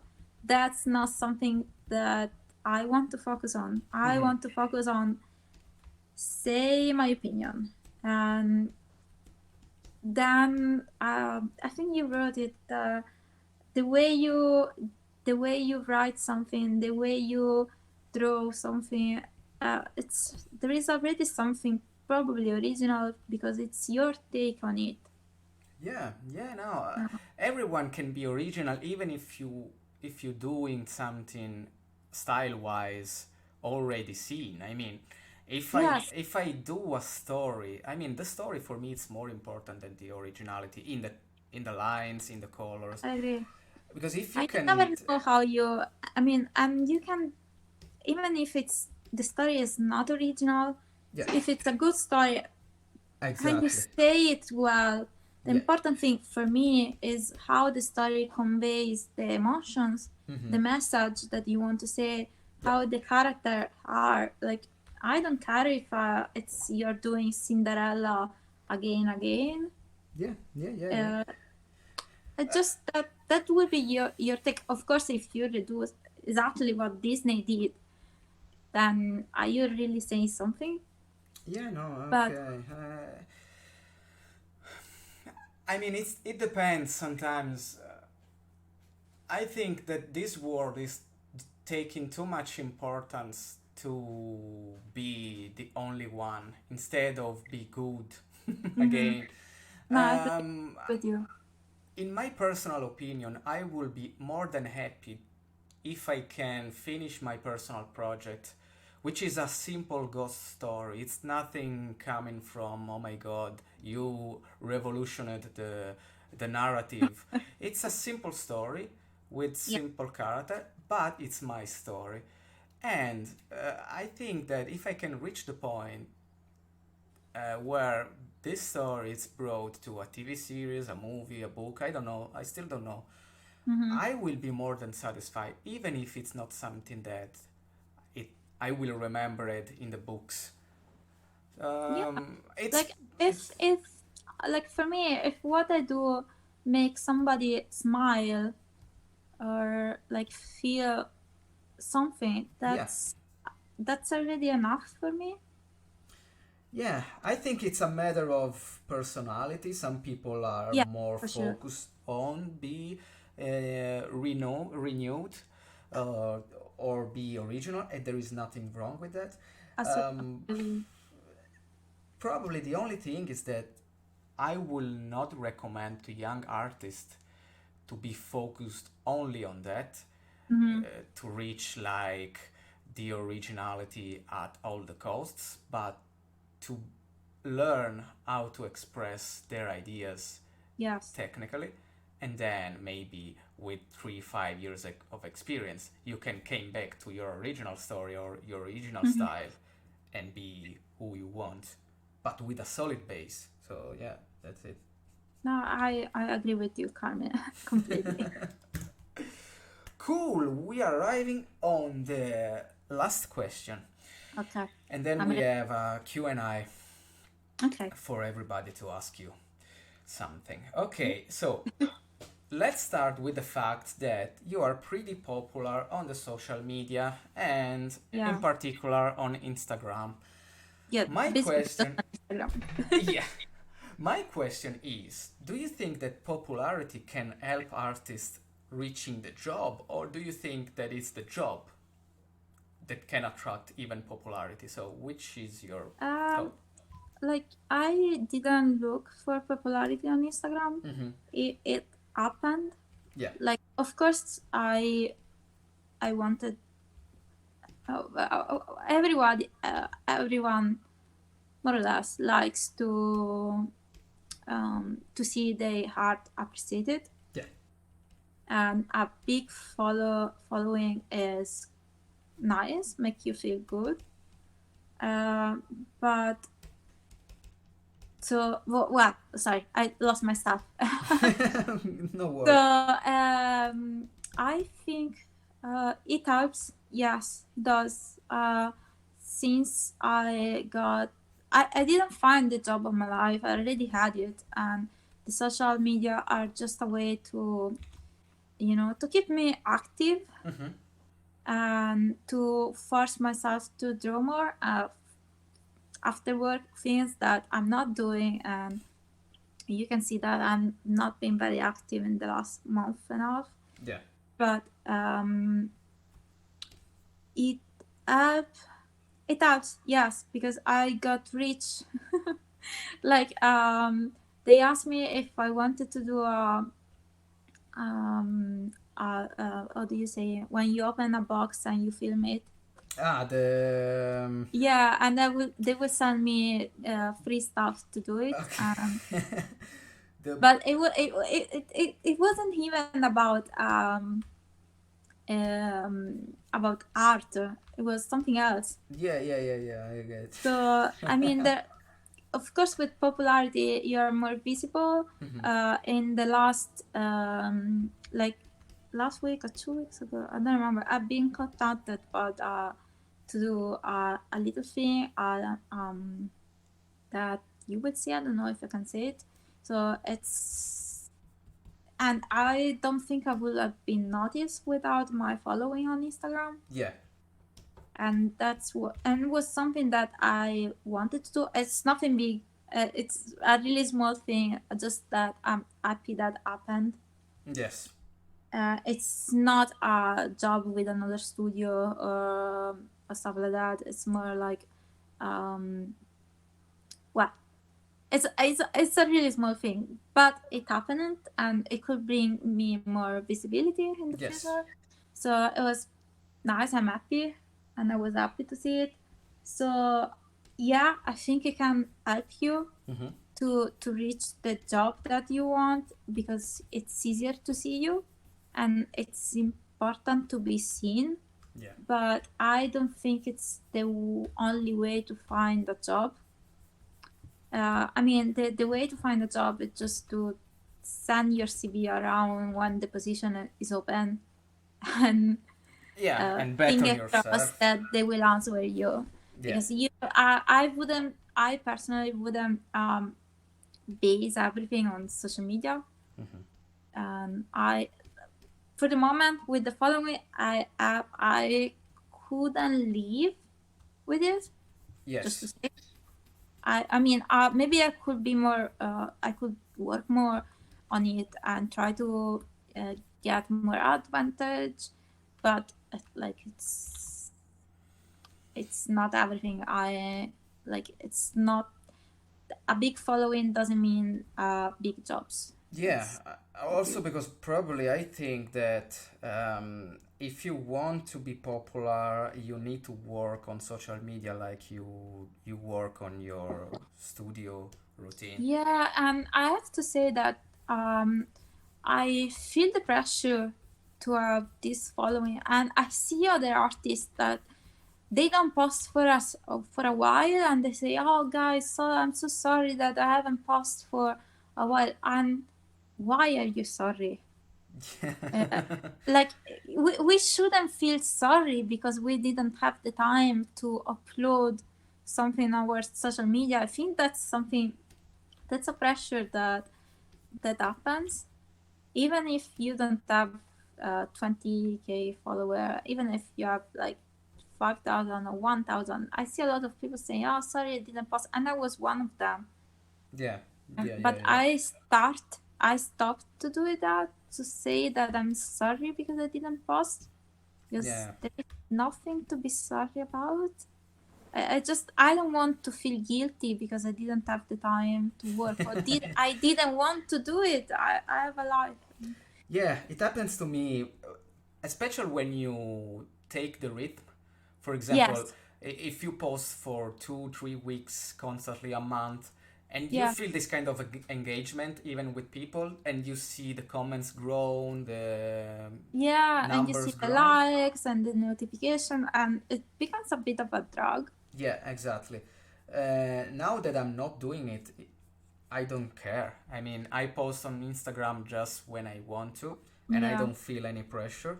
But I know for sure that if I starting doing again the kind of posting every week, every day, I will be engaged again in that, and it's Hmm. something that could be really dangerous because it distracts you to your life basically. Yeah, I mean, I think social media are a cool media. Sorry, um, that if you want to follow that path, it's okay to do it, and it can be a way to find a job, to live, and but creating constant contents for it can be stressing. Like Yeah. sometimes it's a good way. Like for me, for a while, it's been like, okay, you know what? I will take social media to challenge myself, Mm-hmm. to draw more outside my working hours, to do something more for myself. But now I have to say, with quarantine, I don't have a lot to say, a lot that I want to draw. So I'm taking easier, Yeah, exactly. and it's there is this double um, way where social can be a good challenge for you and another one where can cause you anxiety, and if that Yes. starts happening, take a breath. Yeah, yeah, no, totally. Totally, because it's so easy to go in the spiral, in the limbo of being, uh, on feeling like forced to please the others, to always have something to say, to always have some content to provide to people. Yeah, like even the you have to always always to be how to say the latest fan art, the latest fan art on the new movie. Yeah. No, this can be tiring.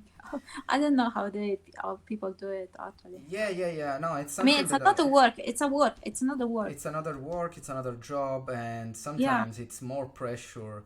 There is more pressure in posting on social media than in an actual studio. yeah. Yes, it is. It is. Yes. Um, I have to move. My bat side is like starting to die. Yeah, okay. I will Okay. wait. In the meantime, I will read a couple of Yes. comments on the chat. So as you can see, guys, it's not the type of podcast where I stop the guests talking just because the comments. I will take all the comments at the end and There are a then lot of comments. a couple. And now there Okay, is the cool. Q&A. So you guys, if you have any question, you can start typing it. I will read. I will start before with Sufyan in Go ahead. relation of um, the topic about the traditional and the digital. Mm-hmm. So it's saying basically the thing is that you can't even be mad about it. It's just the way the industry works. For example, architect works on AutoCAD, not with pencil and rulers. And same thing in animation and video games. If digital is faster, it's obvious you have to work that way. So yeah, Yeah, it's it's true. it's principle a sort of experience related. Um, I mean, if you are what's his name? The character design of Dragon Trainer Nico Marlet, yes. then you can work on paper because he does. But if you are not him, then you have to like adjust yourself to the media that they ask you. Yeah, And it's even not just for us, it's even for storyboard artists, modelers and everything. They always have to be to have the latest program or know how to use it. yes. For example, I know I see that people like Carter Goodrich is working on pencil, but he's a Yeah. veteran. He has 30 years of experience or whatever. I don't know. And plus, it's the visual development of Yes. something. It's not the Yeah. final work. So sometimes visual development artists are in charge to give the mood. And then, if you see, for example, the works he did with Coco, you can Yeah. see the sketches that Goodrich did, and then the final result. It's really something else. It's totally different because at the end of the day, things needs to work. So your Yeah. character design can be amazing on pencil, but needs to work in 3D. So is always a matter of who you are, the role you have, and how the production will translate your traditional work. There is no way that a pencil can go straight to the modelers without any tweaks or any adjustment. Oh yeah, for sure. Okay, Eroxygon Zero. I think sometimes young artists tend to confuse style and formulas, so they sometimes may not see the vastity of styles and the combination, and that sadly ruins the real meaning of being original. Yeah, I agree. I agree. It's more important to explore and combine, Mm. and maybe from that combination can born something original. But if you don't take the time to explore in depth, you may never reach the point to be able to combine the pieces. And okay, probably there is a question. Okay, Lucia is saying, "Hi Marvi, I was wondering if you like 100% working in a studio or there are situations that drives you crazy." It's always well, yeah. Working with other people, it's like you are always dealing with other opinions, and you can't always do things as you want or how you think they are better. So, and sometimes don't agree with some notes or something that's happening or a design choice that they do. So yes, there is some times where I'm like, oh no, this is, I really don't like it, and that let's say drives me crazy. Yes, it happens, but you have to remember that at the end of the day, it's work. And I actually prefer to work for a studio than working as freelancer. I personally prefer it. So I would say that I'm happy 90% of the time. Yeah. Yeah, So it's a combination. Sometimes, as you said, it's a job. Every job yeah, can have his bad day, yes, and even working, I bet that even working on a top studio will be cause of stress for you, even if you are working on the project of your life. yeah. Do you remember there was an artist that came to with schoolies that said that he was working on this movie and he went crazy because he didn't really like what the director was asking for, and he cried and screamed a lot, but outside of the work, like he went to the bathroom to cry and scream because he Yeah. was so mad. And Yeah. it never happened to me. I was never that mad about something. um, but they can happen. Like you're working with other people and you have to relate with other people and accept it. So the as soon as you do it, it gets better. But yeah, there will be things that don't make you happy. But overall, I really like to work in a studio, and I like to work in a team. Yeah, for example, for me, it's not part of my uh, understand working freelance. If I can, I make a promise to myself to never work as a freelancer Mm. because I don't like the loneliness. I don't like to be. No, it's true. In these Yeah, no, days that true. we are working remote, I really feel hard after 2 weeks to be focused and to be to enjoy what I do because I tend to take less pauses, less break because I Yes. don't talk to anyone, and it's the opposite. I mean, if you are in a studio and you can have the 5 minutes, the 10 minutes that you get up from your desk, go into someone else, you lose Yeah. the 15 minutes, for example, chatting. At home, I don't have this opportunity. So after 3 hours straight of works, I'm starting going on YouTube and starting doing this Yeah. because my mind cannot be so focused every time for 8 hours, and and, and even if you cannot now that you can start go outside probably if we stay at home for much longer, I will start to go for a walk, but for 3 months without go outside Mhm. was really hard to find the focus.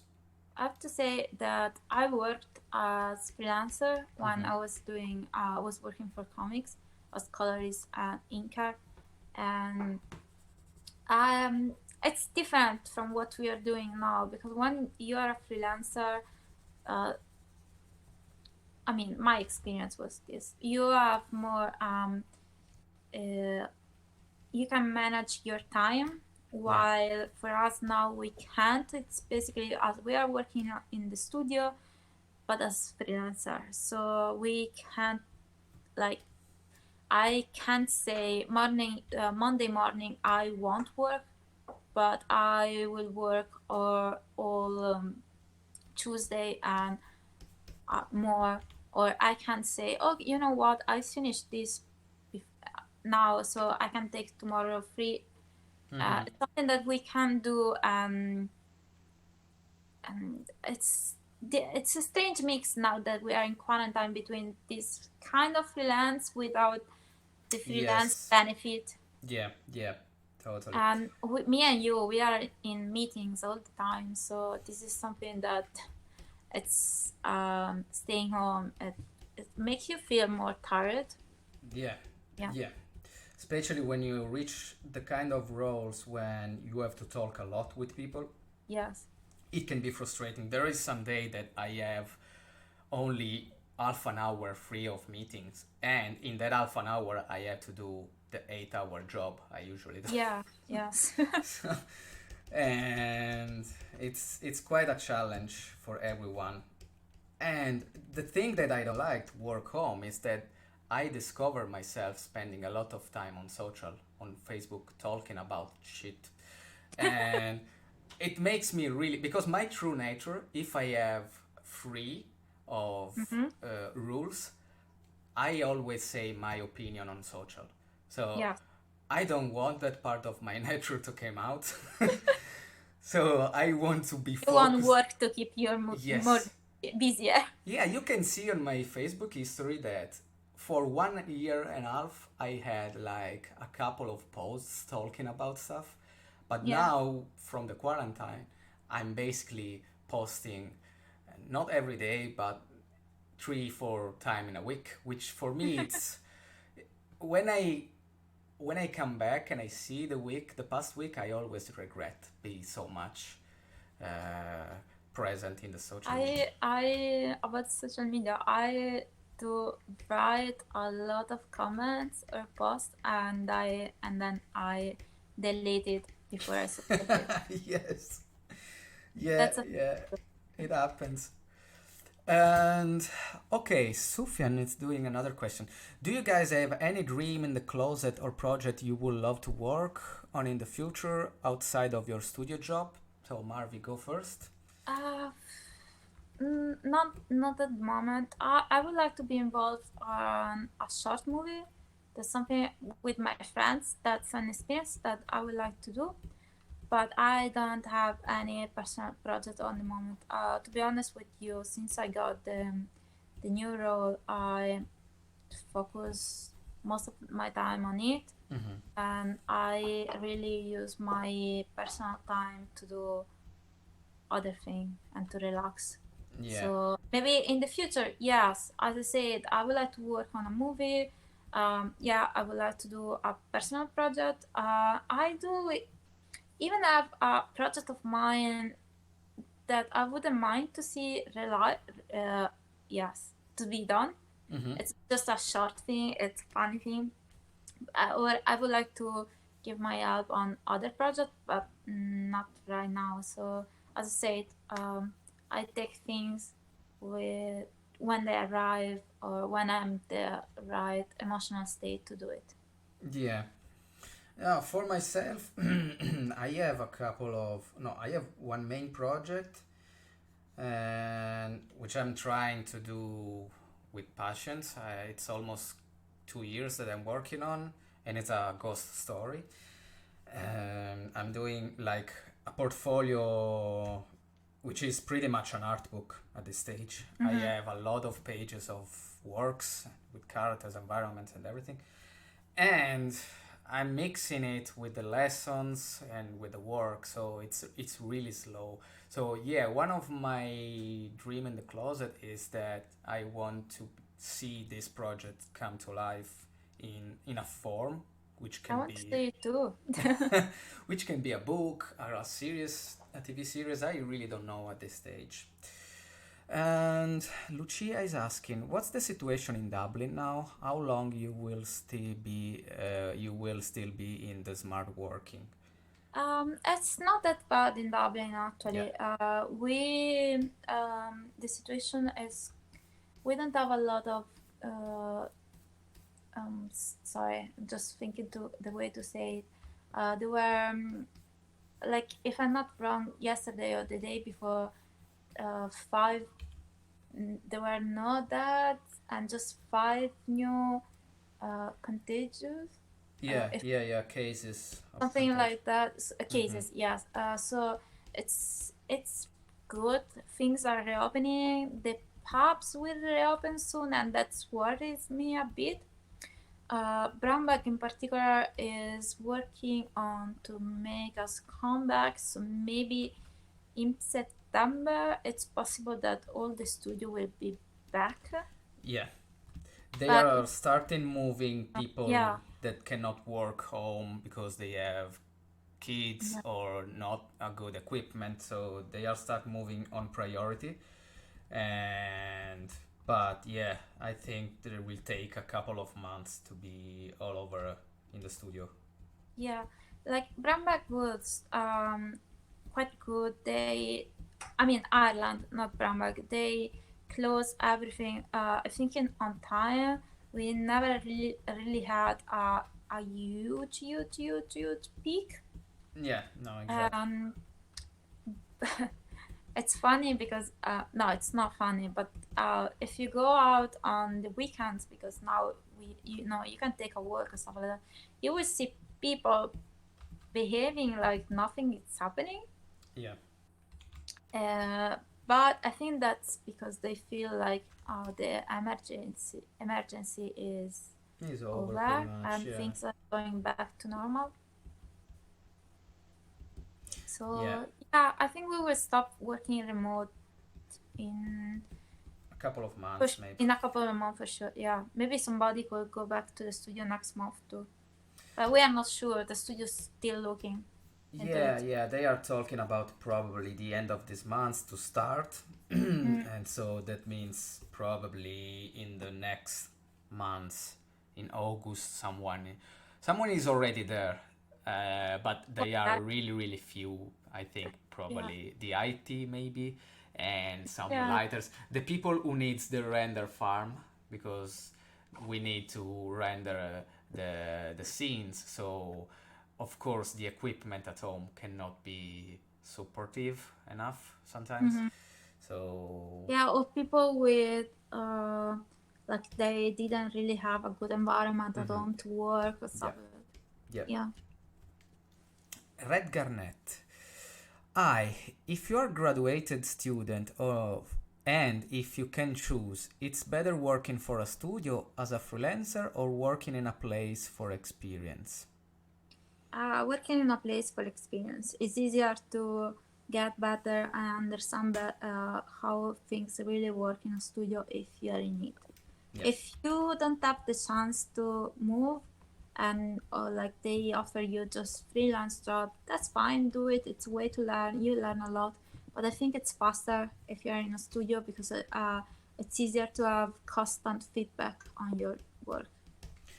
yeah, and in my personal opinion I always prefer the studio work because you can do friendship, which is good for your mental health, but it's also good if you want to move studio someday. Because I think that working as a freelance is good, but you will never have the same network you can develop in a studio. For example, now, after 4 years, a lot of person that I know are have moved from brown bag to double negative to Weta to studio in Canada, which I don't remember the Mm-hmm. name.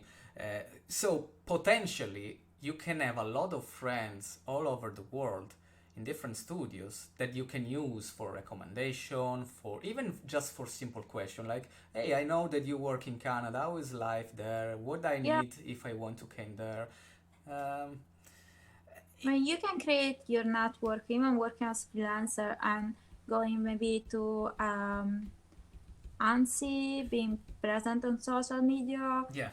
and other event like that. You can do it. It's okay. But I personally prefer to work in a studio. Yeah, even because yeah, you can know people from events, but I think that if you work for 1 year with someone and you go Yeah, out, have a dinner, and build a sort of relation, it's always, if I have to recommend someone, I would recommend someone I personally know is a yeah, good worker, also, not only a good artist. So that's true. if I work for now, me and you are working together from 3 year and a half, and I know that you are a good worker also. beside also be a good artist. So if ever in the future me and you will change studio, we can know how we work in the past experience, and that can Mm-hmm. be, you know what, I know a person that can be good benefit Mm-hmm. for this. uh, Sufyan again. I've been working as a freelancer for about 2 years now, but I'm kinda struggling finding on a on-site position. Any tips about it? And also, Carmine, did you mention a portfolio review in the future? I'm right. Okay, I will let Marvi respond for the first part, and then I will respond to the second. I would say I got you. Understand. It's not easy to find. It's ugly to say, but sometimes it's luck. Yeah. Because the studio is looking for that position for that person, and there are a lot of things that go on with recruitment. Can be taxes problem, can be style. Maybe sometimes the recruiter will look at your portfolio and we choose you just for one thing that you have in it. I don't have a lot of suggestion. Personally, at the moment, I would say I don't know if this is a good advice, honestly, but Do no, it. no, yeah, because I'm thinking that sometimes you have to take the risk and move and try to go in the country where you want to work, because for that studio will be easier to hire you if you are in the same country. Yeah. But I wouldn't say just take your life and do it, because maybe you will find a job. You know, I just send your curriculum, finger crossed, try to have the best portfolio that you can have. That's it. But the thing about living in the same country as the studio is real. Like, Yeah. it's easier to be considered if you are in the same country. Yeah, more than tips, what I can add to what you say is that um, you always need to provide and to show to the other studios that you can take a task from the beginning to the end. For example, as a 2D artist, a good portfolio is if you have not only characters or not only environments, unless you want to be really specific in your position. For example, if you are Yeah. applying in a studio that have character artist role or environment artist role. But if you apply as a 2D artist or concept artist, my recommendation is to be versatile and Yeah. trying to provide a bit of everything. Like if you are building, as I said before, an art book of your project. So I will say take the art books as a reference in the composition, in the type of materials you can provide, and sometimes even in the graphics, because for example I am not a graphic designer in terms of I don't have the eye to make stuff looking good in a page, and I just copy from the art books. I copy the layers, I copy the amount of text in a single page. So the advice is the more you can show in terms of abilities, and the better it is to be considered as a 360-degree artist. Yeah, like I'm doing recruiting. I've done recruiting 2 months ago, and we will do again. I don't know if you guys have seen, but the 2D design position is open in Bamberg right now, Yeah. and we are looking for people. And one thing that I see in portfolios, it's they don't fit Bamberg. Yeah. They are trying to apply for a job that it's for a CG show, so 3D, and there is everything is flat or for 2D shows. So it's difficult for me to evaluate their real skills, if I don't see that they can do what I'm looking for, Yes. then it's easy that it would be a no. Mm-hmm. And doesn't matter the country. It's for everything. But like a 2D designer, for example, is somebody that should be able to do set, prop, and characters. Doesn't mean that you have to do it everything perfect. Yeah. Even just if you have two of them on it's fine, but I have to see how you draw and what's your render skills, so how you paint. And Yes. if you just present me lines or flat colors, that's not enough, for example. Yeah, even be aware of where you are applying because Yes, yeah, sometimes people apply just everywhere, which is good. You can be you can be lucky and then got hired in the cauldron of CV you send. yeah, But exactly. if you, for example, if you want to apply to brown bag, just have a look at the history of brown bag product. Or if you are applying for Naughty Dog, just look what they do and try to make a portfolio which can be good for them.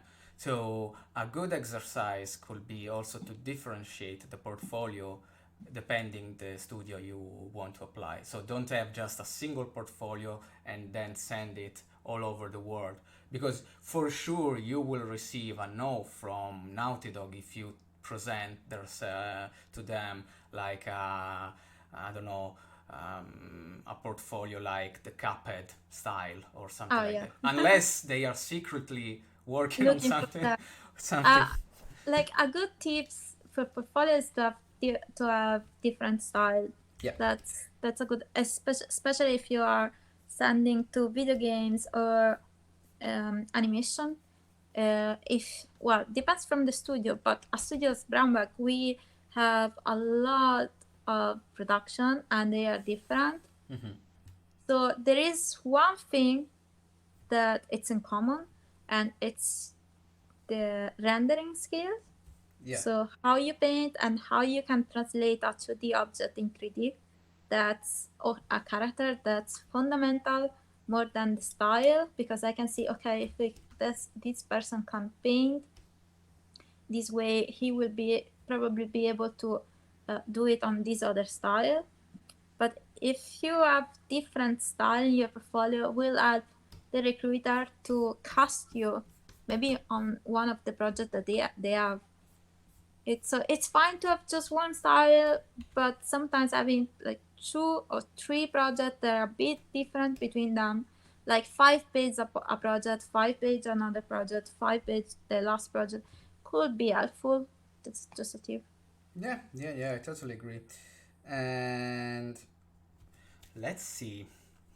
Let's see. I think we can have just the last question and then we Okay. can close. Thank you. Red Garnet, thank you. Even if they are two different jobs, animator in place and background artist as a freelancer. I mean, if I am interested in being a 2D artist, should I accept the freelance one to improve my skills? You mean the animator one? Mhm. Uh, Depends. Do you need money? Do you need to survive? If you can choose and pick the right job for you, would be better. If you do, if you work as an animator, I can tell you that that I wouldn't consider it for a 2D design job. I mean, you have that experience, it's good, but I personally, as a recruiter, don't. It's not a plus. Yeah. Could could be could be a plus as character designer, especially for 2D show, because of course animators have like often they are how do you say, Carmina, a fresh hand, like it's more Yeah. dynamic than Yes. just designer. So that can be a plus for you, but I will focus on the kind of career that you want to do. Like when I started, I was focusing myself on 2D design and storyboard, and then I went just with 2D design, but that's more similar like thing, like animation, the animator and 2D designer or background painter. It's quite different. Yes, it, of course. it's okay, it's good that you know the pipeline, that's a plus for you, but it doesn't really help your case. Yeah, it really depends what the stuff you have in your portfolio. When when when it's about to look for someone in a position, in general, art directors or lead artists that look in the portfolio, they know exactly what they want. So the Yeah. plus sometimes can be visible or sometimes can be ignored. It really depends. For example, if I have to choose someone from for a show um, with a sort of uh, teen oriented audience, and I want to do it in a precise style, what I saw in a portfolio is the attendance with the project and the ability of the candidate to express what I will ask to him or to her if I give the job to this person. So sometimes it's so related to the people that are looking the portfolio that it's not even a question of impress them with uh, different styles or different things. It's so related to the specific moment that Yeah. can be a plus or not. In my opinion, making experience it's always good. Yes, it is. My only thing is, if you like, it's if you need it and you need to work, and there is nothing, you have to accept the work, then go for it, of course. But remember that maybe you could miss the opportunity on the job that you really want. Mm-hmm.